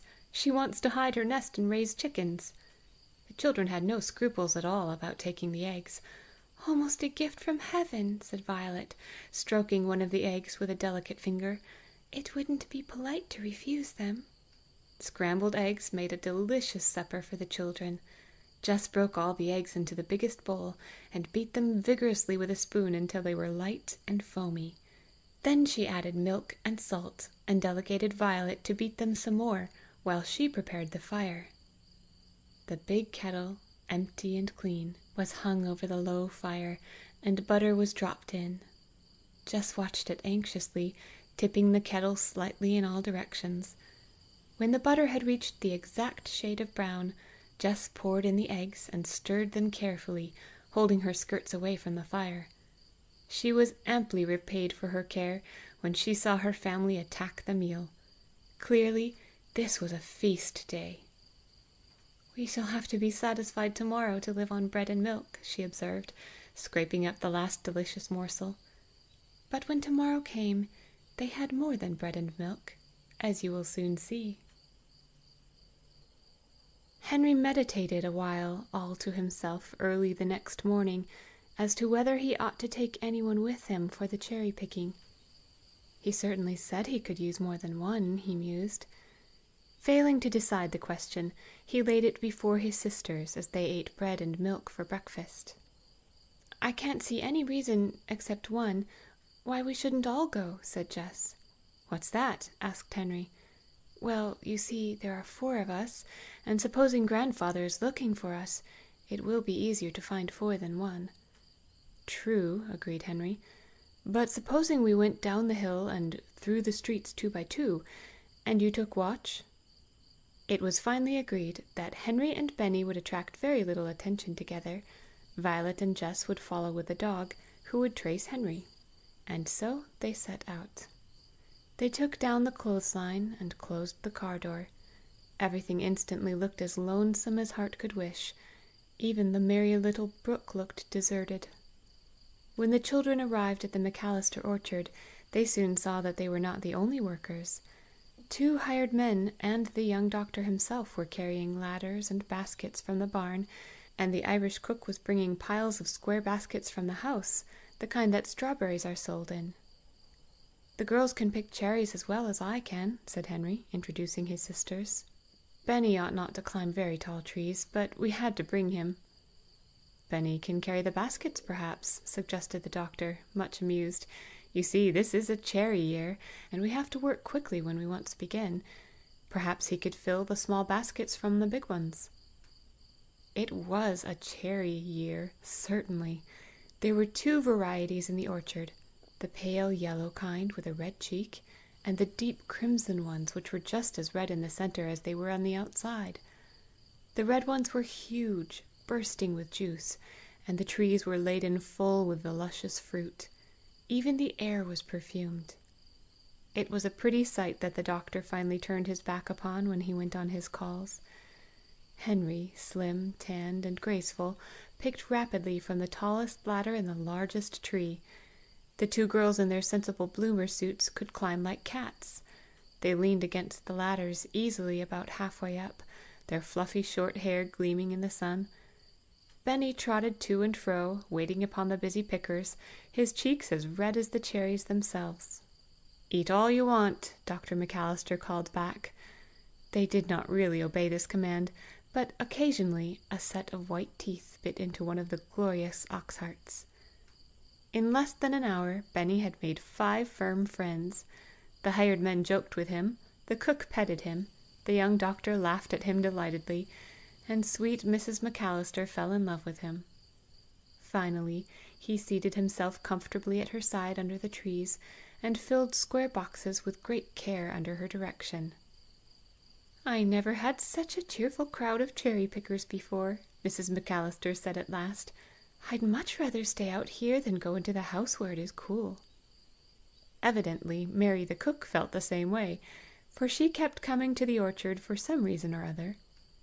When the doctor returned at lunch-time, his orchard was ringing with laughter, and good-natured barks from Watch, who could not feel easy in his mind with his mistress so high up in a tree where he couldn't follow.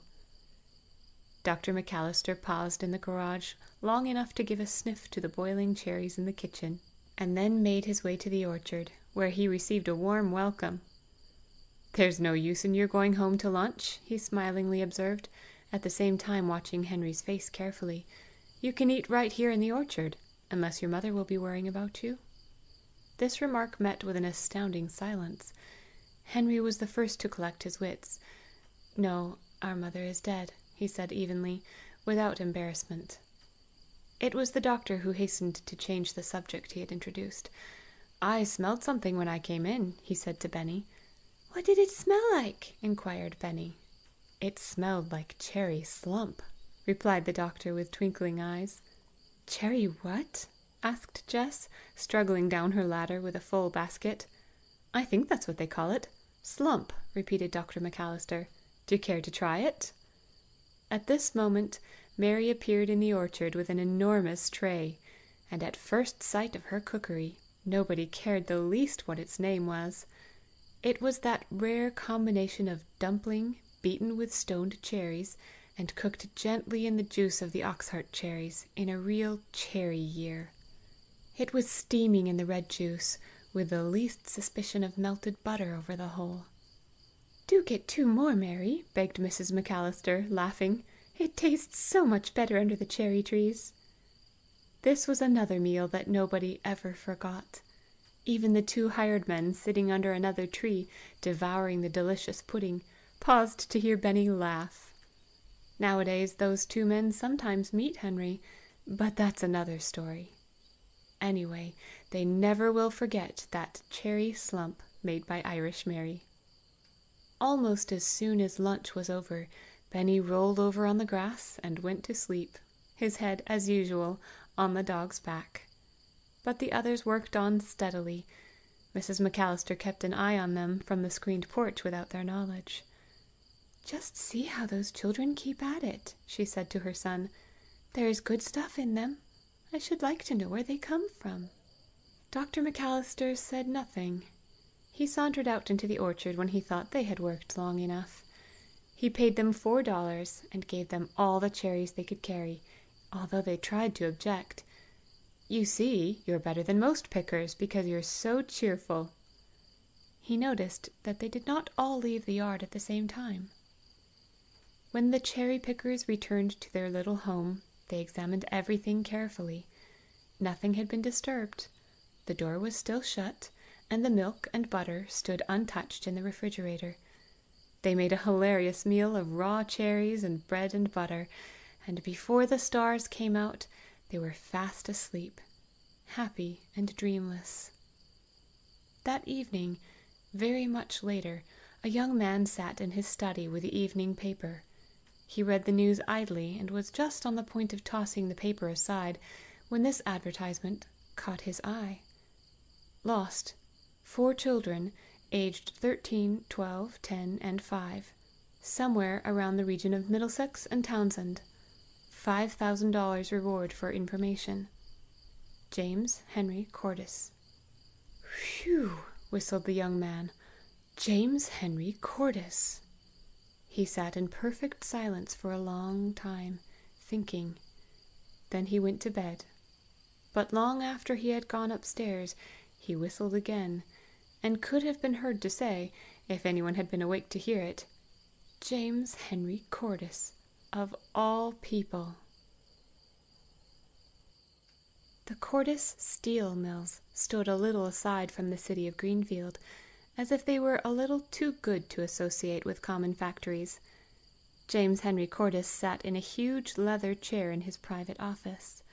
He was a man nearly 60 years of age, whose dark brown hair was still untouched by grey. He had rather hard lines about his mouth, but softer ones around his eyes.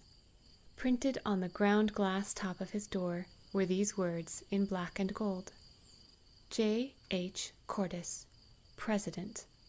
Private. Once a year, J. H. Cordes allowed himself a holiday. If he had a weakness, it was for healthy boys, boys running without their hats, boys jumping, boys throwing rings, boys swimming, boys vaulting with a long pole, and in company with 3 other extremely rich men, he arranged, once a year, a field day for the town of Intervale. The men attended it in person, and supplied all the money. This was field day.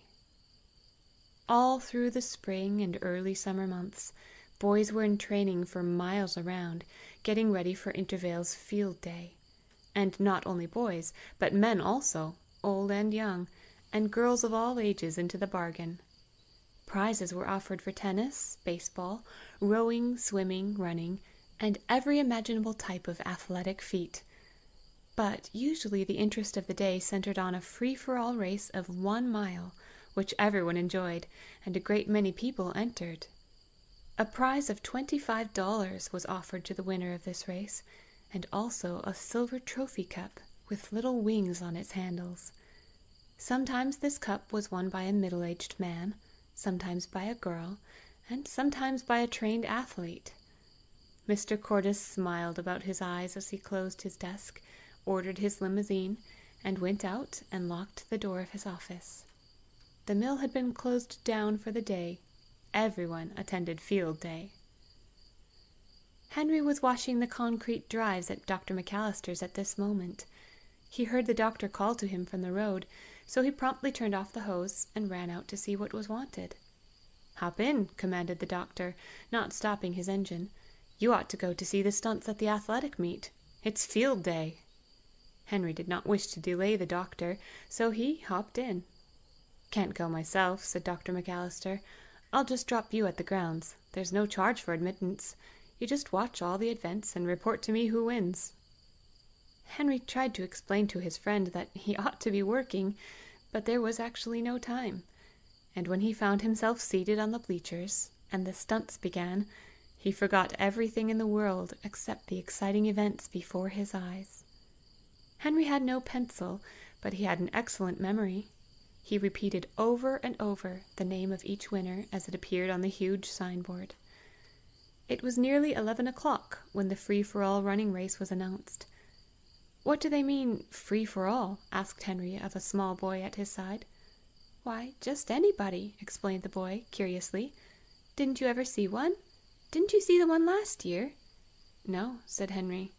The boy laughed. "That was a funny one," he said.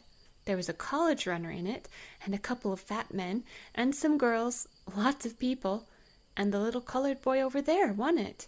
You just ought to have seen that boy run. He went so fast you couldn't see his legs. Beat the college runner, you know." Henry gazed at the winner of last year's race.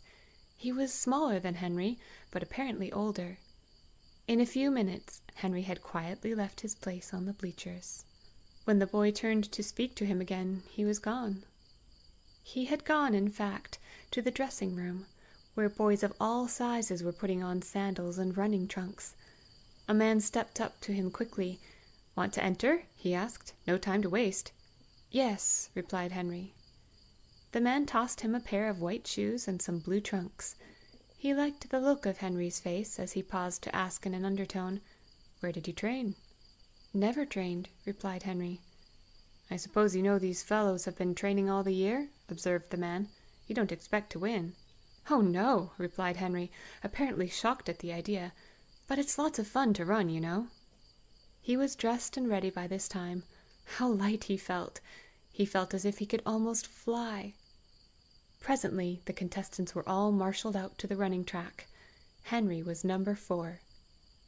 Now, Henry had never been trained to run, but the boy possessed an unusual quantity of common sense.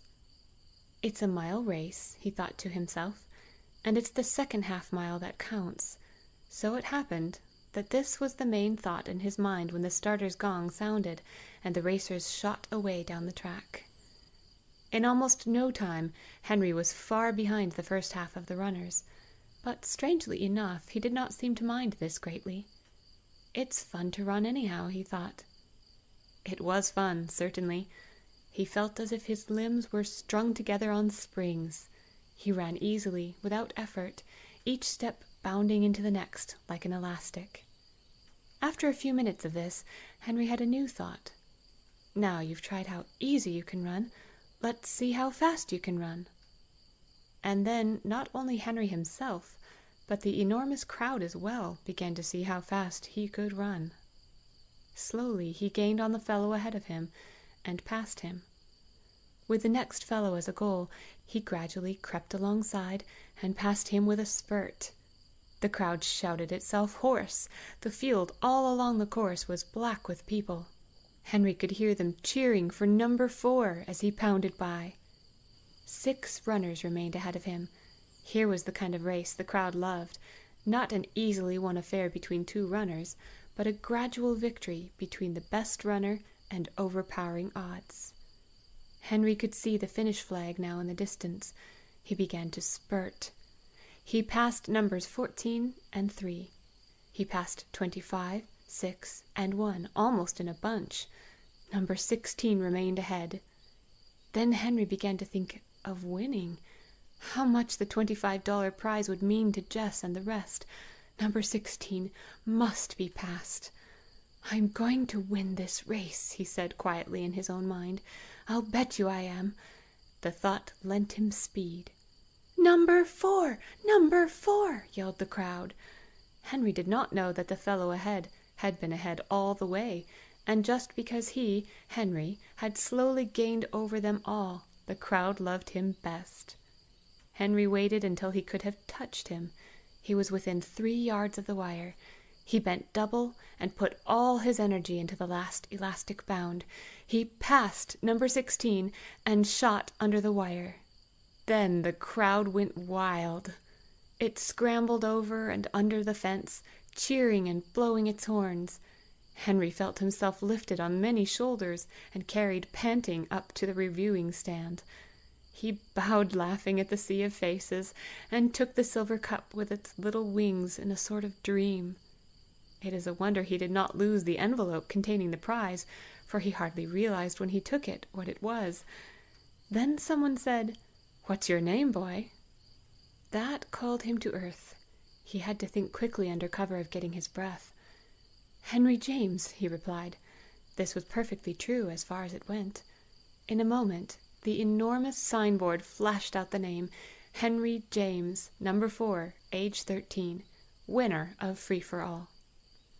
Meanwhile the man of the dressing room was busy locating Mr. Cordis of the Cordis Mills. He knew that was exactly the kind of story that old James Henry would like. "Yes, sir," he said, smiling. "I says to him, 'You don't expect to win, of course.' And he says to me, 'Oh, no, but it's lots of fun to run, you know.'" "Thank you, sir," returned Mr. Cordis. "That's a good story. Bring the youngster over here, if you don't mind." When Henry appeared, a trifle shaken out of his daze and anxious only to get away, Mr. Cordis stretched out his hand. "I like your spirit, my boy," he said. "I like your running too, but it's your spirit that I like best. Don't ever lose it." "Thank you," said Henry, shaking hands, and there was only one in the whole crowd that knew who was shaking hands with whom, least of all James Henry and Henry James. With $25 in his hand, Henry felt like a millionaire as he edged through the crowd to the gate. "That's the boy," he heard many a person say when he was forced to hold his silver cup in view, out of harm's way.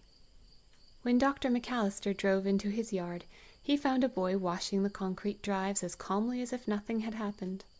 He chuckled quietly, for he had stopped at the fairgrounds for a few minutes himself, and held a little conversation with the scorekeeper. When Henry faithfully repeated the list of winners, however, he said nothing about it. "What are you going to do with the prize?" queried Dr. McAllister. "Put it in the savings bank, I guess," replied Henry. "Have you an account?" asked his friend. "No, but Jess says it's high time we started one." "Good for Jess," said the doctor absently. "I remember an old uncle of mine who put $200 in the savings bank and forgot all about it. He left it in there till he died, and it came to me. It amounted to $1,600. "Whew!" said Henry. "He left it alone for over 40 years, you see," explained Dr. McAllister. When Henry arrived at his little home in the woods with the $25, for he never thought of putting it in the bank before Jess saw it, he found a delicious lunch waiting for him. Jess had boiled the little vegetables in clear water, and the moment they were done, she had drained off the water in a remarkable drainer, and heaped them on the biggest dish with melted butter on top. His family almost forgot to eat while Henry recounted the details of the exciting race, and when he showed them the silver cup and the money, they actually did stop eating, hungry as they were. "I said my name was Henry James," repeated Henry. "That's all right, so it is," affirmed Jess. "It's clever too. You can use that name for your bank book." "So I can," said Henry, delighted. "I'll put it in the bank this very afternoon. And by the way, I brought something for dinner tonight." Jess looked in the bag. There were a dozen smooth brown potatoes. "I know how to cook those," said Jess, nodding her head wisely. "You just wait." "Can't wait, hardly," Henry called back as he went to work. When he had gone, Benny frolicked around noisily with the dog. "Benny," Jess exclaimed suddenly, as she hung her dish towels up to dry, "it's high time you learned to read." "No school now," said Benny hopefully. "No, but I can teach you. If I only had a primer." "Let's make one," suggested Violet, shaking her hair back. "We have saved all the wrapping paper off the bundles, you know."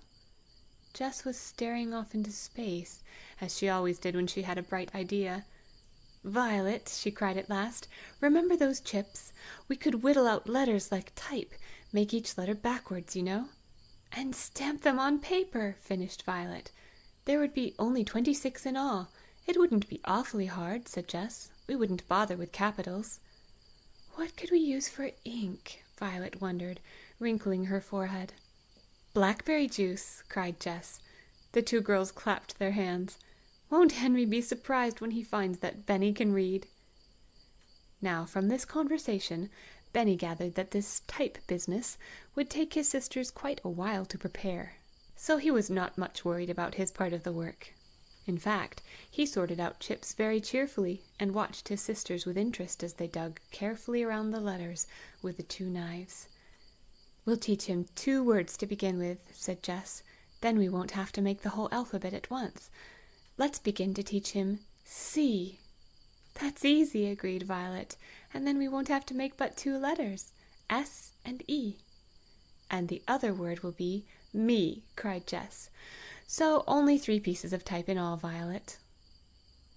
Jess cut the wiggly S because she had the better knife, while Violet struggled with the E. Then Jess cut out a wonderful M, while Violet sewed the primer down the back and gathered a cupful of blackberries. As she sat by, crushing the juice from the berries with a stick, Jess planned the ink pad. "We'll have to use a small piece of the washcloth, I'm afraid," she said at last. But finally they were obliged to cut off only the uneven bits of cloth which hung around the edges. These they used for stuffing for the pad, and covered them with a pocket which Violet carefully ripped from her apron. When this was sewed firmly into place, and put into a small saucer, Jess poured on the purple juice. Even Benny came up on his hands and knees to watch her stamp the first S. It came out beautifully on the first page of the primer, purple and clean cut. The E was almost as good, and as for the M, Jess's hand shook with pure pride as she stamped it evenly on the page. At last the 2 words were completed. In fact, they were done long before Benny had the slightest idea his sisters were ready for him. He came willingly enough for his first lesson, but he could not tell the 2 words apart. "Don't you see, Benny?" Jess explained patiently. "This one with the wiggly S says C." But Benny did not see. "I'll tell you, Jess," said Violet at last. "Let's print each word again on a separate card. That's the way they do at school, and then let him point to C." The girls did this, using squares of stiff brown paper. Then they called Benny. Very carefully Jess explained again which word said C, hissing like a huge snake to show him how the S sounded. Then she mixed the cards and said encouragingly, "Now, Benny, point to C." Benny did not move. He sat with his finger on his lip. But the children were nearly petrified with astonishment to see Watch cock his head on one side and gravely put his paw on the center of the word. Now this was only an accident. Watch did not really know one of the words from the other, but Benny thought he did.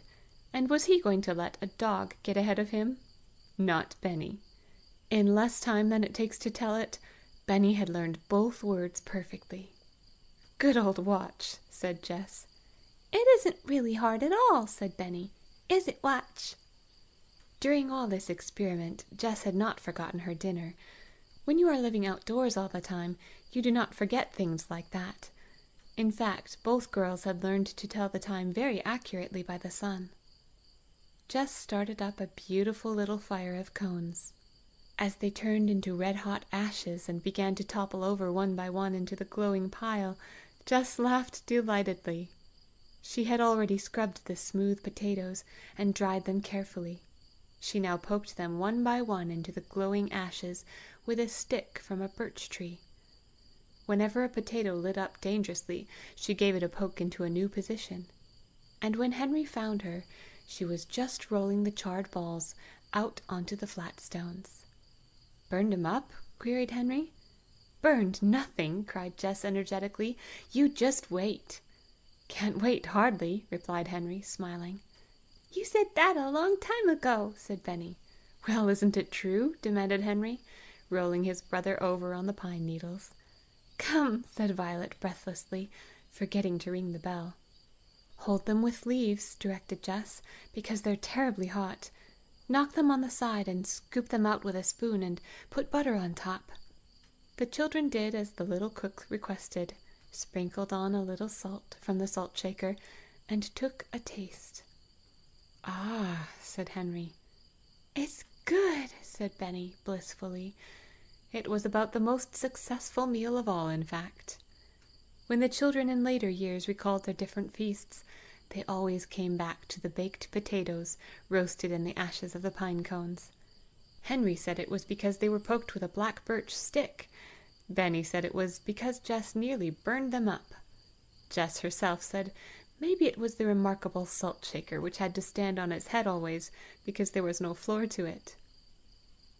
After supper, the children still were not too sleepy to show Henry the new primer, and allow Benny to display his first reading lesson. Henry, greatly taken with the idea, sat up until it was almost dark, chipping out the remaining letters of the alphabet. If you should ever care to see this interesting primer, which was finally 10 pages in length, you might examine this faithful copy of its first page, which required 4 days for its completion. Illustration. See me. See me.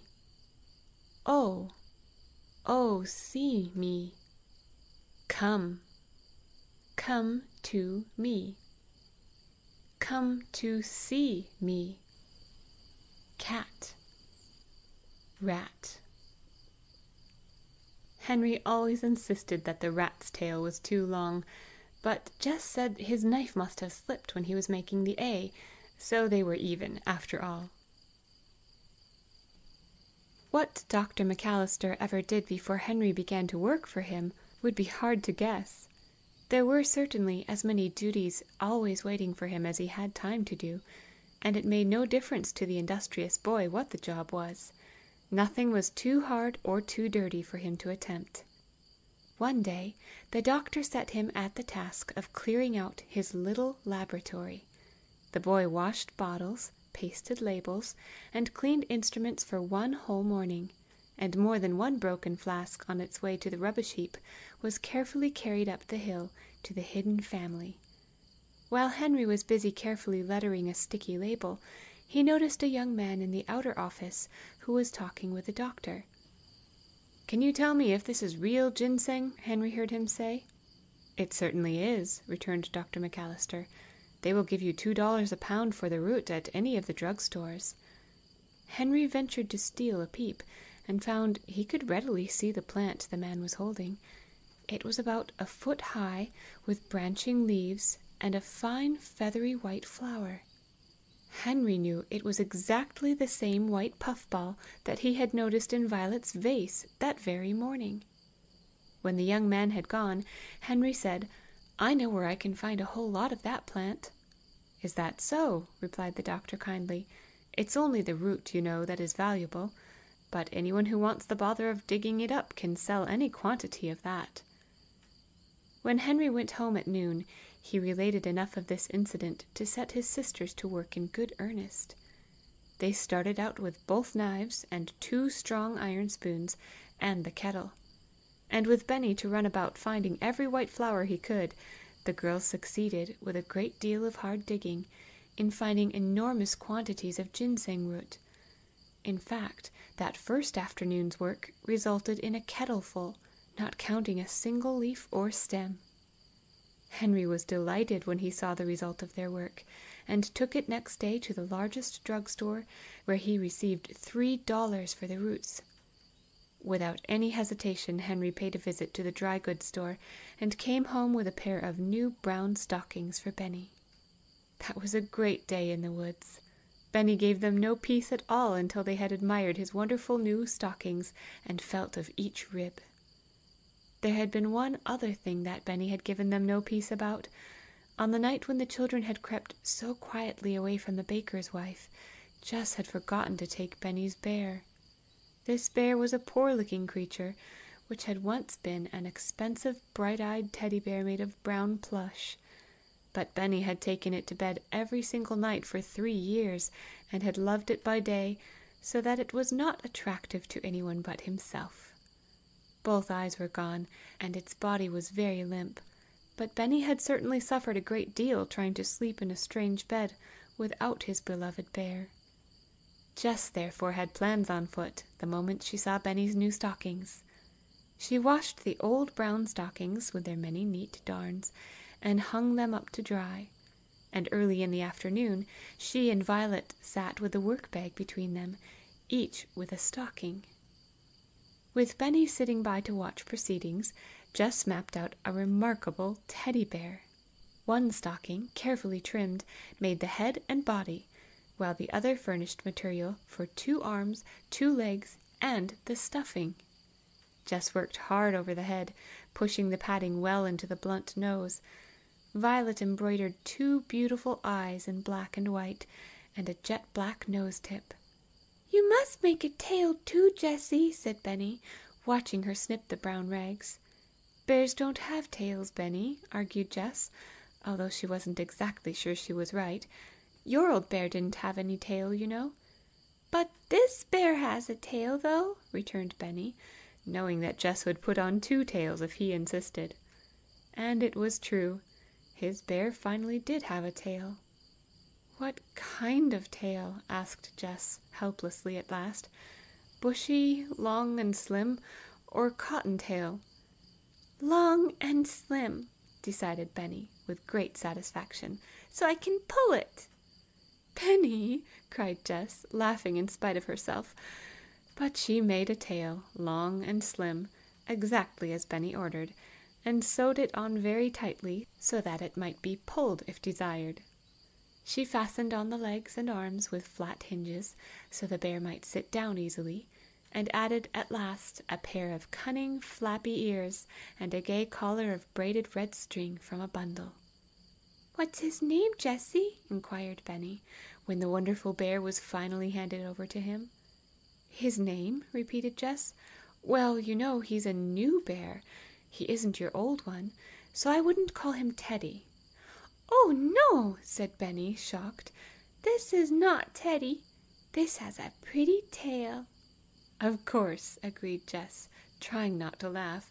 "Well, you know we sold that ginseng to pay for your new stockings, and if you hadn't had your new ones, we couldn't have made this bear out of your old ones." "You want his name to be Stockings?" asked Benny politely. "Stockings? No," answered Jess. "I was thinking of ginseng." "Ginseng," echoed Benny, thinking deeply. "That's a nice name." "All right. I think Ginseng will be a good bear, if Watchy doesn't bark at him." And from that moment the bear's name was Ginseng, as long as he lived, and he lived to be a very old bear indeed. The days went merrily by for the freight car family. Hardly a day passed, however, without some exciting adventure.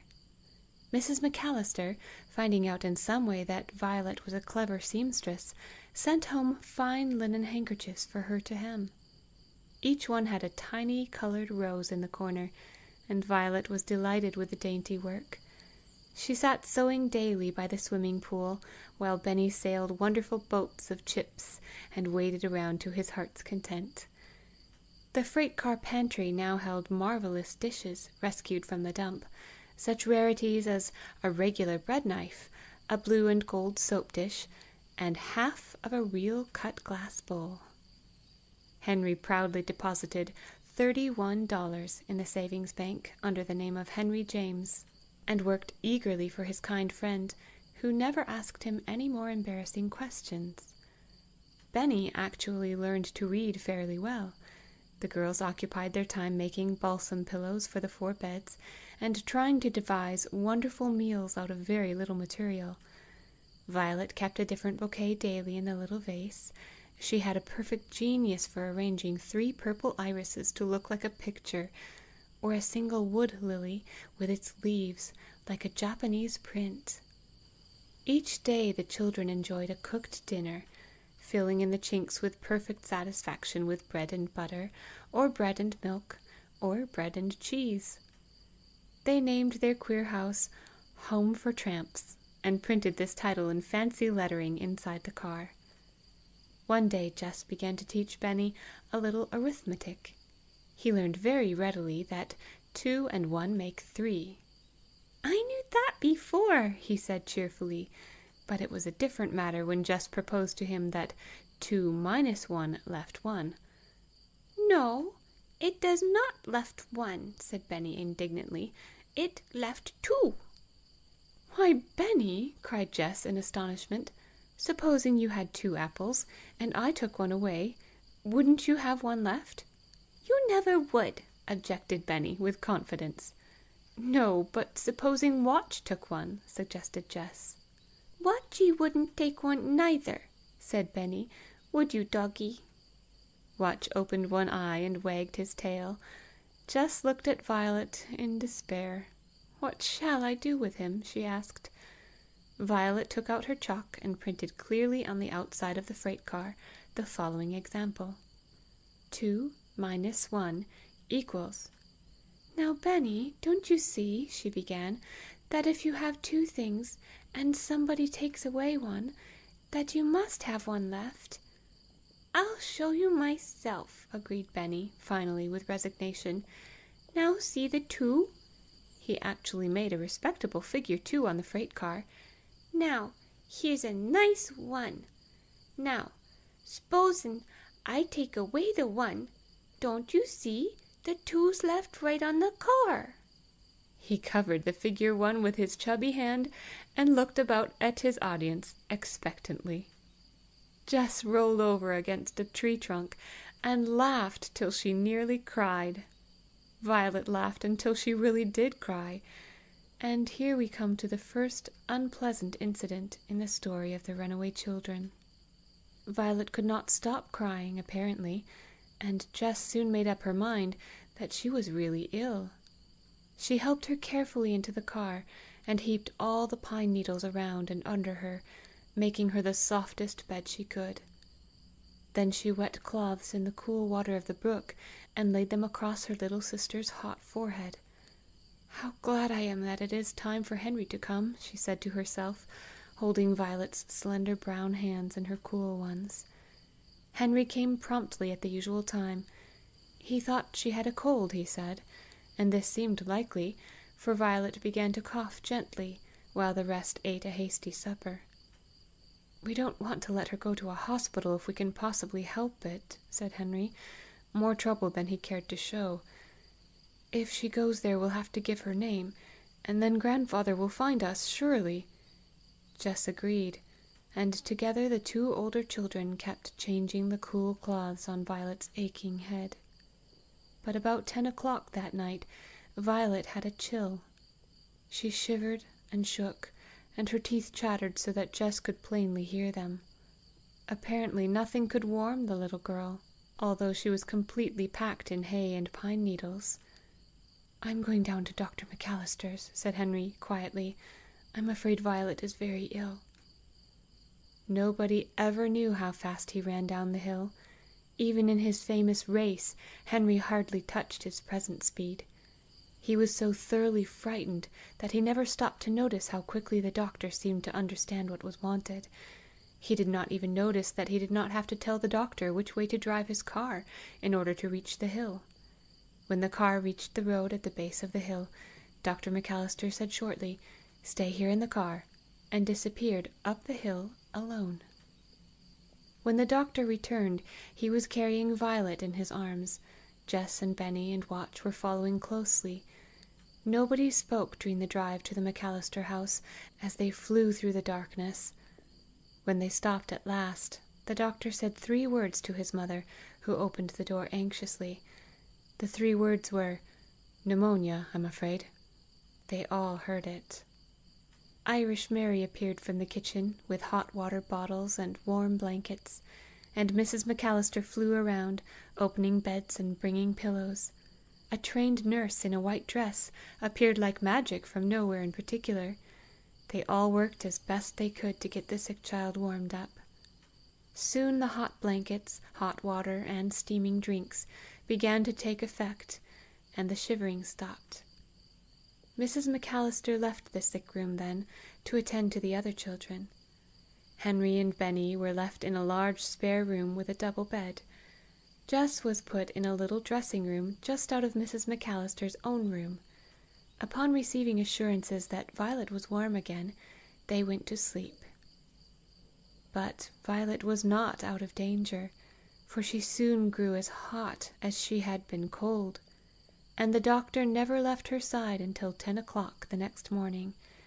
Violet, although very ill, did not have pneumonia. At about 9 o'clock the doctor had a visitor. It was a man who said he would wait. He did wait in the cool front parlour for over half an hour. Then Benny drifted in. "Where is the doctor?" asked the man sharply of Benny.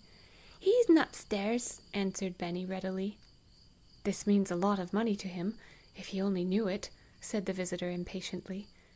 "Oh, that wouldn't make any difference," Benny replied with great assurance, as he started to go out again. But the man caught him. "What do you mean by that, sonny?" he asked curiously. "What's he doing?" "He's taking care of my sister, Violet. She's sick." "And you mean he wouldn't leave her, even if I gave him a lot of money?" "Yes, that's it," said Benny politely.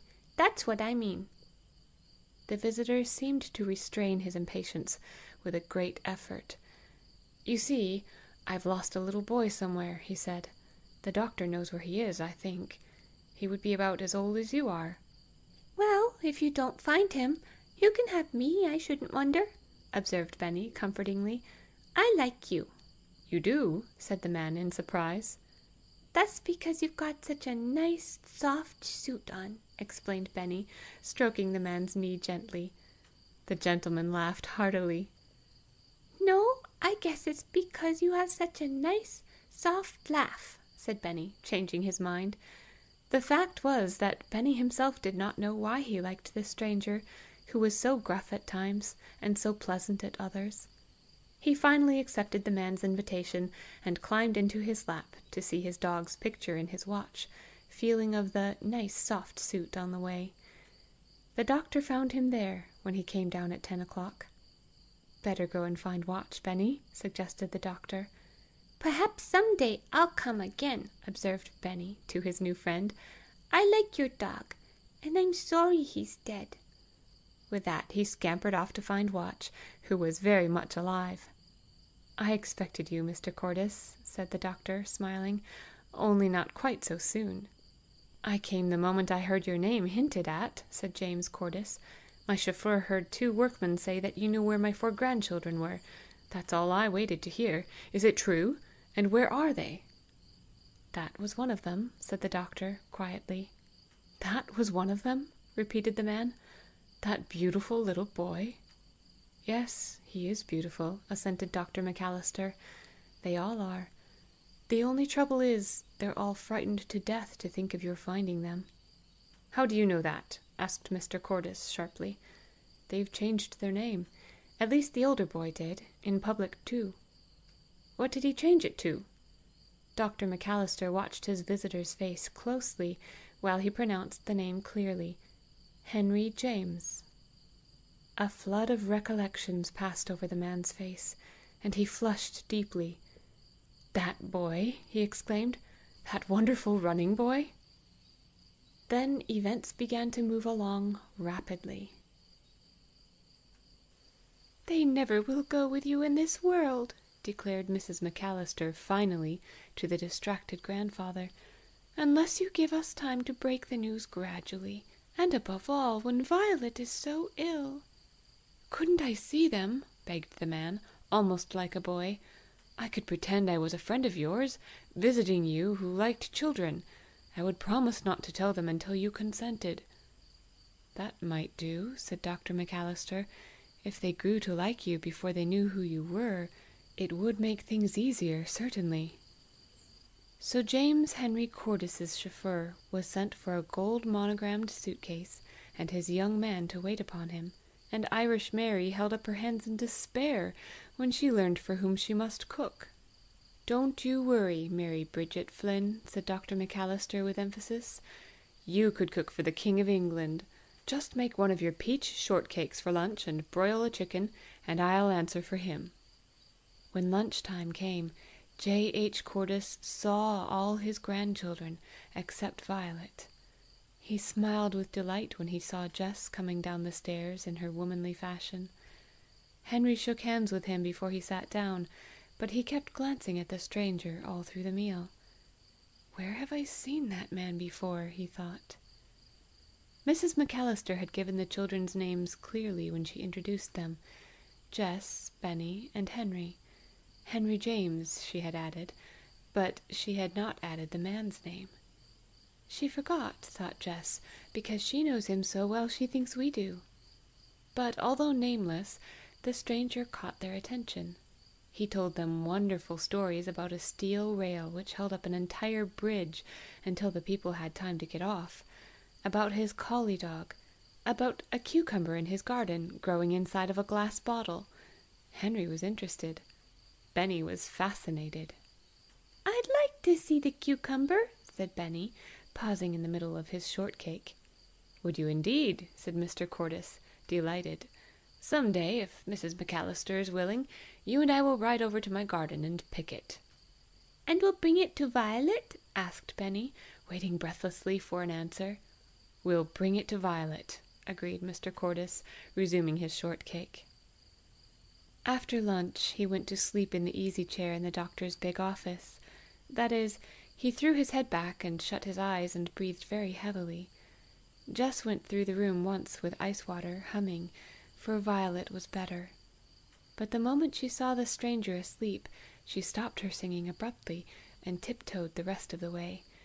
Then, as suddenly, she turned around and came back, and very carefully shoved a cushion under the man's feet. It was so gently done that even if he had been really asleep, he would never have wakened. As it was, he could not resist opening one eye the slightest crack to see the bright chestnut hair as it passed out of sight. No, he thought to himself, if she really hated me, she would never have done that. But the children were very far from hating him. They liked him immensely. And when at last, one day, he was allowed to see Violet, and came softly into her room with a nosegay of fragrant English double violets for her, they loved him. He won all their hearts when he patted her dark head, and told her very simply that he was sorry she had been sick. It would be hard to say that J.H. Cordis ever had a favourite grandchild, but certainly his manner with Violet was very gentle. It was clear to everyone, even to the anxious nurse, that the stranger was not tiring the sick child. He told her in a pleasant, everyday voice about his garden, and his greenhouses where the violets came from, about the old Swede garden who always said he must water the violets. "I'd love to see him," said Violet earnestly. "How long are you going to stay here?" Benny piped up. It was not altogether a polite question, but it was clear to them all that Benny wanted him to stay, so they all laughed. "As long as they'll let me, my boy," answered the stranger quietly. Then he left the sick room, for he knew he should not stay long. But something in the man's last sentence rang in Henry's ears. He repeated it over and over in his mind, trying to remember where he had heard that same voice say, "My boy." He made an excuse to work in the flower beds along the veranda, in order to glance occasionally at the man's face, as he sat under a tree reading. Often Henry thought he had caught hold of his truant memory. Then the man turned his head, and he lost it again altogether. But suddenly it came to him, as the man smiled over his book. It was the man who had shaken hands with him on the day of the race, and he had said, "I like your spirit, my boy." That was it. Henry sat down out of sight and weeded geraniums for a few moments. It is a wonder he did not pull up geraniums instead of weeds, his mind was so far away. "I didn't remember him at first, because I was so jolly excited when he shook hands with me," decided Henry. Then he was apparently thunderstruck afresh. He sat with his weeder on his knee, and his mouth open. "He's the man who passed me the cup with the wings!" He stole another look around the corner, and this satisfied him. "Same man exactly," he said. When he had finished the flower bed, he thought he heard the young doctor moving in the office. He stuck his head in the open door. The doctor sat at his desk, taking notes from a book. "Do you know who presented the prizes field day?" asked Henry curiously. "Know what his name was?" "James Cordis, of the steel mills," replied the doctor carelessly. "J.H. Cordis, over in Greenfield." Dr. Macalister, to all appearances, returned to his notes. His eyes were lowered at any rate. But for Henry, the skies were reeling. He withdrew his head and sat still on the step. That delightful man, his grandfather? It was impossible. He was too young to begin with.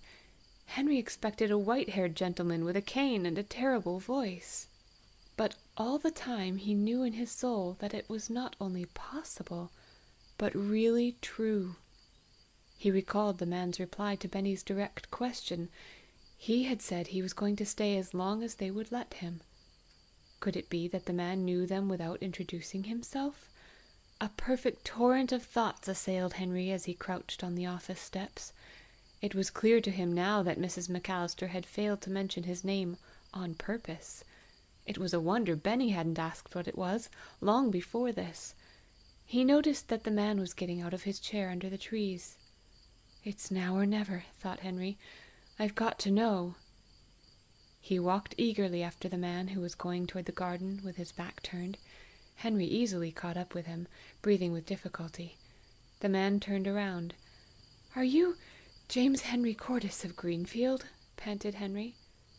"I am, my boy," returned the man with a long look. "Does that question of yours mean that you know that I know that you are Henry James Cordis?" "Yes," said Henry simply. The man's eyes filled with tears, and J.H. Cordis of the steel mills shook hands for the third time with his grandson, H.J. Cordis, of the Home for Tramps. In less than an hour the town was buzzing with the news. The chauffeur told the maids, and the maids told the groceryman, and the groceryman went from house to house, telling that old James Cordis had found his 4 grandchildren at last. In fact, the biggest part of the town knew it before the children themselves. Jess and Benny came across the lawn to select some white moonflowers for Violet's tray. They were just in time to hear Henry say, "But grandfather—" "Grandfather?" echoed Jess, whirling around to gaze at them. "Yes, Jess," said Henry eagerly. "He's the man we've been running away from all this time." "I thought you was old," observed Benny, "and awfully cross. Jess said so." "I didn't know, Benny," said Jess, turning pink. "To think of running away from this kind friend!" But her grandfather did not seem to mind. He stroked her short silky hair, and proposed that they all go up into Violet's room with the moonflowers. There was no stopping Benny. He rushed into Violet's room, dragging his grandfather by one hand, and shouting, "It's grandfather, Violet, and he's nice after all, I shouldn't wonder." When Violet at last understood just what Benny was trying to tell, she was perfectly happy to rest against her ruffled pillows with one hand curled about her grandfather's arm, and listen to the rest. "Where have you been living?" demanded Mr. Cordis at last. The whole company looked at each other, even Dr. Macalister and his mother. Then they all laughed, as if they would never stop. "You just ought to see," observed Dr. Macalister, wiping his eyes. "What?" said the children all at once. "You never saw it in the daytime." "You don't mean it," returned the doctor, teasing them. "I have seen it quite a number of times in the daytime." "Seen what, in heaven's name?" asked Mr. Cordis at last. Then they told him, interrupting each other to tell about the beds of pine needles, the wonderful dishes, the freight car roof over all, the fireplace, and the swimming pool. "That's where Violet got her bronchitis," observed the doctor, "sitting by that pool. She shouldn't have done it. I thought so from the first."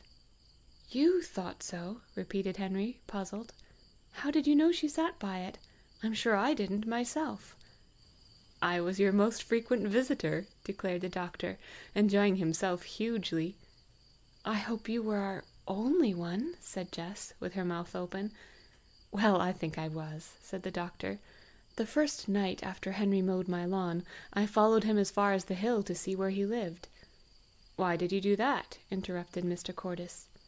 "I liked his looks," returned the doctor, "and I noticed that he didn't tell much about himself, so I was curious." "But you surely didn't see the freight car then?" said Jess. "No, but I came back that night and hunted around," replied Dr. Macalister. "At about 11 o'clock?" Henry cried. The doctor assented. "Our rabbit!" said Henry and Jess together. "I made as little noise as possible when I saw the freight car. Then I saw the door move, so I thought someone was inside. And when I heard the dog bark, I was sure of it, and went home." "But you came back?" questioned Jess. "Yes, every time I knew all of you were safe in my garden, I made you a little visit, just to be sure you were having enough to eat, and enough dishes." The doctor laughed. "When I found you had a strainer, and a vase of flowers, and a salt shaker, and a cut glass punch bowl, I stopped worrying." "Didn't you suspect they were my children?" demanded Mr. Cordis.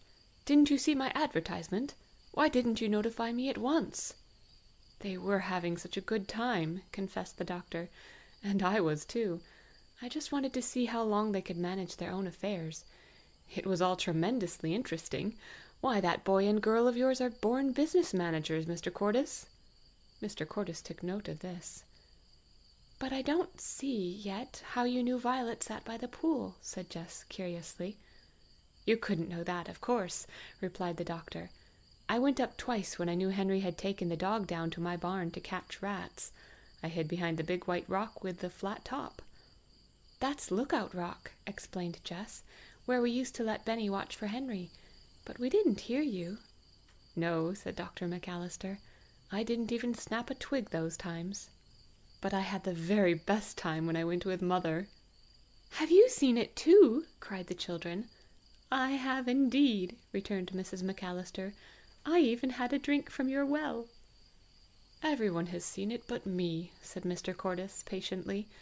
"We'll show it to you!" screamed Benny. "And I'll show you my wheels made on a cart, and my bed out of hay, and my pink cup." "Good for you, Benny," said Mr. Cordis, pleased. "When Violet gets well, we'll all go up there, and if you'll show me your house, I'll show you mine." "Have you got a house?" asked Benny in surprise. "Yes, you can live there with me if you like it," replied Mr. Cordis. "I have been looking for you for nearly 2 months." Under Mrs. Macalister's wonderful care, Violet soon became strong again, but she had been skipping around the garden for several days before the doctor would allow the visit to the freight car house.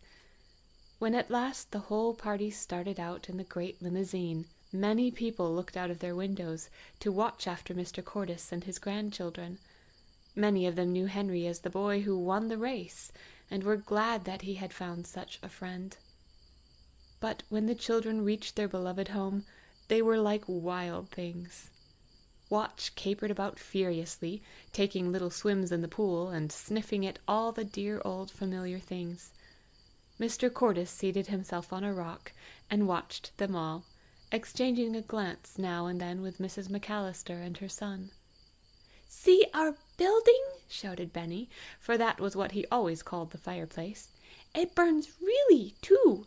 And this is the well, and this is the dishpan, and this is the refrigerator." At last everyone climbed into the car itself, and Mr. Cordis saw the beds, the cash account on the wall, the wonderful shelf, and each separate dish. Each dish had a story of its own. "That's more than my dishes have," observed Mr. Cordis. Mrs. Macalister, who knew what his dishes were, was silent. They ate chicken sandwiches on the very same tablecloth, and Benny drank from his pink cup, and Watch couldn't understand why they went away at all. But it was a trifle cool on the hill now, when the sun began to sink, and after rolling the door shut, they left regretfully. "Tomorrow," suggested Mr. Cordis, as they drove home, "will you all come and see my house?" "Oh, yes!" agreed the children happily, little dreaming what was in store for them on the next day, and all the days to come. Mr. Cordis had been planning this day for more than a week. He had sent his most trusted foreman to his own beautiful home to superintend matters there. The house was being remodeled entirely after Mr. Cordis's own plans, and everywhere were carpenters, painters, and decorators. On the very day that Mr. Cordis received word that it was finished, he suggested the drive. "Do you live all alone, grandfather?" asked Benny. "All alone," answered Mr. Cordis. "No company at all." At first Benny did not consider this the exact truth. He considered a cook company, and also a butler and a housekeeper, and when he saw the array of maids, he kept perfectly quiet. The house was enormous, certainly. It was at least 1/4 of a mile from its own front gate, and everywhere were gardens. "Do you live here?" said Henry, thunderstruck, as they rolled quietly along the beautiful drive. "You do too, if you like it," observed his grandfather, watching his face. The inside of the house was more wonderful than even the older children had ever dreamed. The velvet rugs were so thick and soft that no footfall could be heard. Everywhere were flowers. The great stairway with steps of marble rose from the center of the big hallway. But it was upstairs that the children felt most at home. Here the rooms were not quite so large. They were sunny and homelike. "This is Violet's room!" cried Benny. It was unmistakable. There were violets on the wallpaper. The bed was snow white, with a thick quilt of violet silk. On the little table were English violets, pouring their fragrance into the room. "What a beautiful room!" sighed Violet, sinking down into one of the soft cushioned chairs. But all the children shouted when they saw Benny's room. The wallpaper was blue, covered with large figures of cats and dogs, the 3 bears, and Peter Rabbit. There was a swinging rocking horse, nearly as tall as a real horse, a blackboard, a tool chest, and low tables and chairs exactly the right size for Benny. There was an electric train with cars nearly as large as the boy himself. "Can I run the cars all day?" asked Benny. "Oh no," replied Henry quickly. "You're going to school as soon as it begins." This was the first that his grandfather had heard about school, but he agreed with Henry and chuckled to himself. "The finest schools in the country," he said. This came true, for all the children finally went to the public schools, and are they not the finest schools in the country? In Jess's room, Benny discovered a bed for Watch. It was, in fact, a regular dog's straw hamper, but it was lined with heavy quilted silk and padded with wool. Watch got in at once, sniffed in every corner, turned around 3 times, and lay down. Just then a distant doorbell rang. It had such a low musical chime that the children listened delightedly, never once giving a thought as to who it might be. But almost at once a soft-footed servant appeared, saying that a man wanted to see Mr. Cordis about the dog. The moment Jess heard that word, dog, she was frightened. She had never thought Watch a common runaway dog, and it always made her uncomfortable to see passers-by gaze curiously at him as he ran by her side. "They won't take Watch away," she whispered to Henry, her breath almost gone. "Indeed they will not," declared Henry. "We'll never, never give him up." However, Henry followed his grandfather and Jess with great anxiety. It was indeed about Watch that the man wanted to talk, and Jess's heart sank again when she saw the dog jump delightedly upon the man, and return his caresses with short barks. "He's a runaway, sir, from my kennels, out in Townsend," the man explained to Mr. Cordis. "I have 200 Airedales out there, and this one was sold the day before he ran away, so you see I have to turn him over to the lady I sold him to." "Oh, no, you don't," returned Mr. Cordis quickly. "I will give you 3 times what the dog is worth." The man glanced around uneasily. "I couldn't do that, sir," he explained. "You see, it isn't a question of money, it's a question of my promised word to the lady." Mr. Cordis failed to see.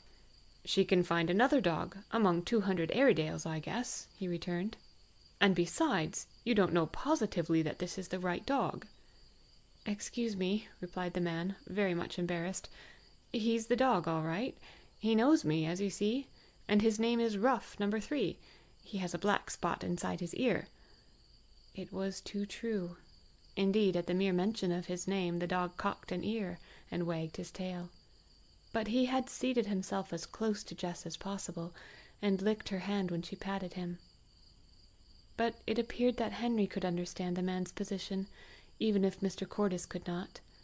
He now put in a timid word of his own. "If the lady would agree to let the dog go, would you be willing?" "Sure," said the man, shooting a glance at Henry. "I almost know anyone would let us keep watch, grandfather," said Henry earnestly, "if they knew how much he had done for us." "I'm sure of it, my boy," returned Mr. Cordis kindly. The fact that Henry had been the first to make headway with the dog fancier had not escaped him. But it was clear that Jess would not be able to sleep until the matter had been settled, so the moment the man was gone, the children set out from their beautiful new home to the address of the lady who had bought Watch. The big car purred along from Greenfield to Townsend in no time, and the whole family, including Watch himself, trooped up the veranda steps to interview the lady who held it in her power to break their hearts or to make them very happy. She was not terrible to look at. In fact, she was quite young, quite lively, and very, very pretty. She asked them all to sit down, which they did gravely, for even Benny was worried about losing Watchy, his favourite pillow. He could not wait for his grandfather to begin. He struggled down from his chair and dashed over to the young lady, saying in one breath, "You'll let us keep Watchy, please, won't you? Because we want him so bad, and just didn't know he was your dog." By degrees the lady understood just what dog it was. "We have had him so long," explained Henry eagerly, "it would be almost like letting Benny go away. Watch never leaves us even for a minute, ever since Jess took the briar out of his foot." "So you are the children who lived in the freight car," observed the lively young lady. "I've heard all about that. How did you like it?" "All right," replied Henry with an effort, "but we never could have done it without Watch. He stayed and looked after the girls while I was away, and he just thinks everything of Jess." "Well," said the young lady, laughing, "I can see you're worrying terribly about that dog. Now listen, I wouldn't take that dog away from you any more than I'd take Benny. In fact, not so much. I think maybe I'd like to keep Benny instead." Benny was apparently quite willing that she should. He climbed into her lap before anyone could stop him, and gave her one of his best bear hugs. And from that moment they were firm friends. But the children always spoke of her as the lady who owns Watch, although Mr. Cordis paid for the dog in less time than you can imagine. It made no difference to the children that Watch was a very valuable dog.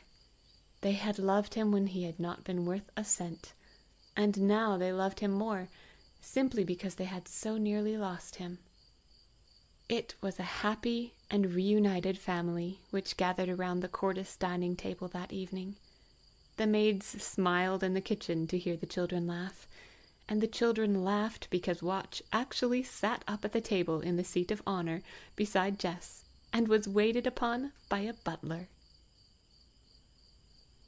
Would you ever dream that 4 children could be homesick in such a beautiful house as Mr. Cordis's? Jess was the first one to long for the old freight car. "Oh, grandfather," she said one morning, "I wish I could cook something once more in the old kettle." "Go out in the kitchen," said her grandfather, "and mess around all you like. The maids will help you." Jess brightened up at once, and flew out into the kitchen, where 3 or 4 maids brought her everything she wanted to cook with. And Benny was the last one to wish for his old home. "Grandfather," he said one day, "I wish I could drink this milk out of my own pink cup." This set Mr. Cordis to thinking. He had plenty of pink cups, it is true, but none of them were as dear to Benny as his own. "I think I shall have to surprise you, children," said Mr. Cordis at last. "But before the surprise comes, perhaps you would like to see Benny's pony." Then he led the way to the stables. He owned several beautiful horses already, and nearly a dozen wonderful cars. But nothing was half so interesting as the pony. He was very small and very fat and black. His wavy tail was so long that it nearly touched the ground, and his name was Cracker, because his birthday fell on the 4th of July, when firecrackers were popping. Benny took a short ride around the stable, being held on by a groom, but the second time around he said, "Cracker doesn't need you to hold on to him, I shouldn't wonder," and trotted around with great delight, without help. All the others sat down on the fragrant hay to watch him ride. "What am I going to do when I grow up, grandfather?" asked Henry. "You're going to take my place, Henry, as president of the steel mills," replied Mr. Cordis. "You will do it better than I ever have." And one day this came true, just as most of Mr. Cordis's prophecies did. "And what am I going to do?" asked Jess, curiously. "All you children must go to school and then to college. Then you may do whatever you choose for a living," replied Mr. Cordis. This also came true. "Of course, I have more than enough money to support us all," went on Mr. Cordis, "but if you have something to do, you will be happier." This not only came true, but it is always and forever true, all over the world. "Am I going to college tomorrow?" asked Benny, stopping his little pony in front of the group.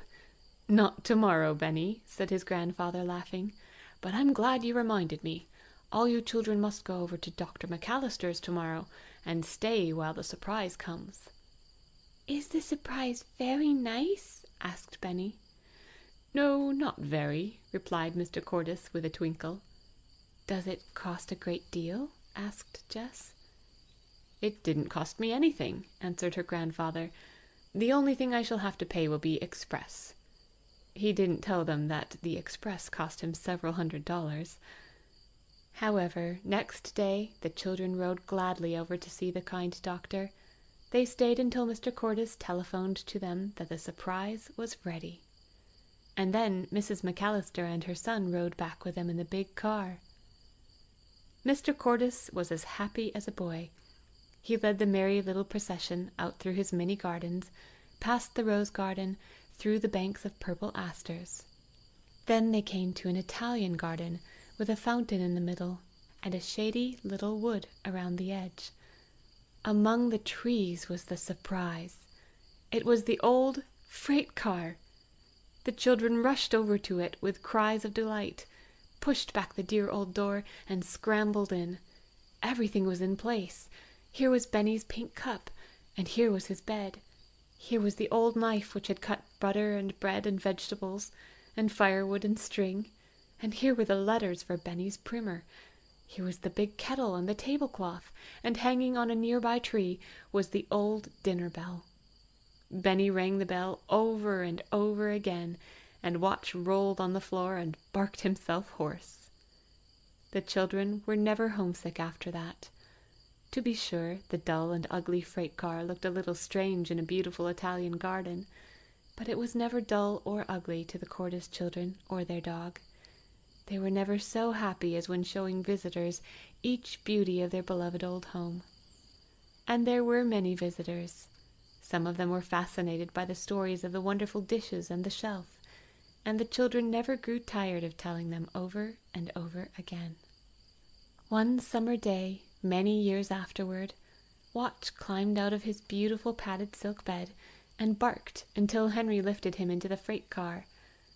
There he lay down on the hard, splintery floor, blinking his eyes in the sun, and watching the children as they sat studying by the fountain.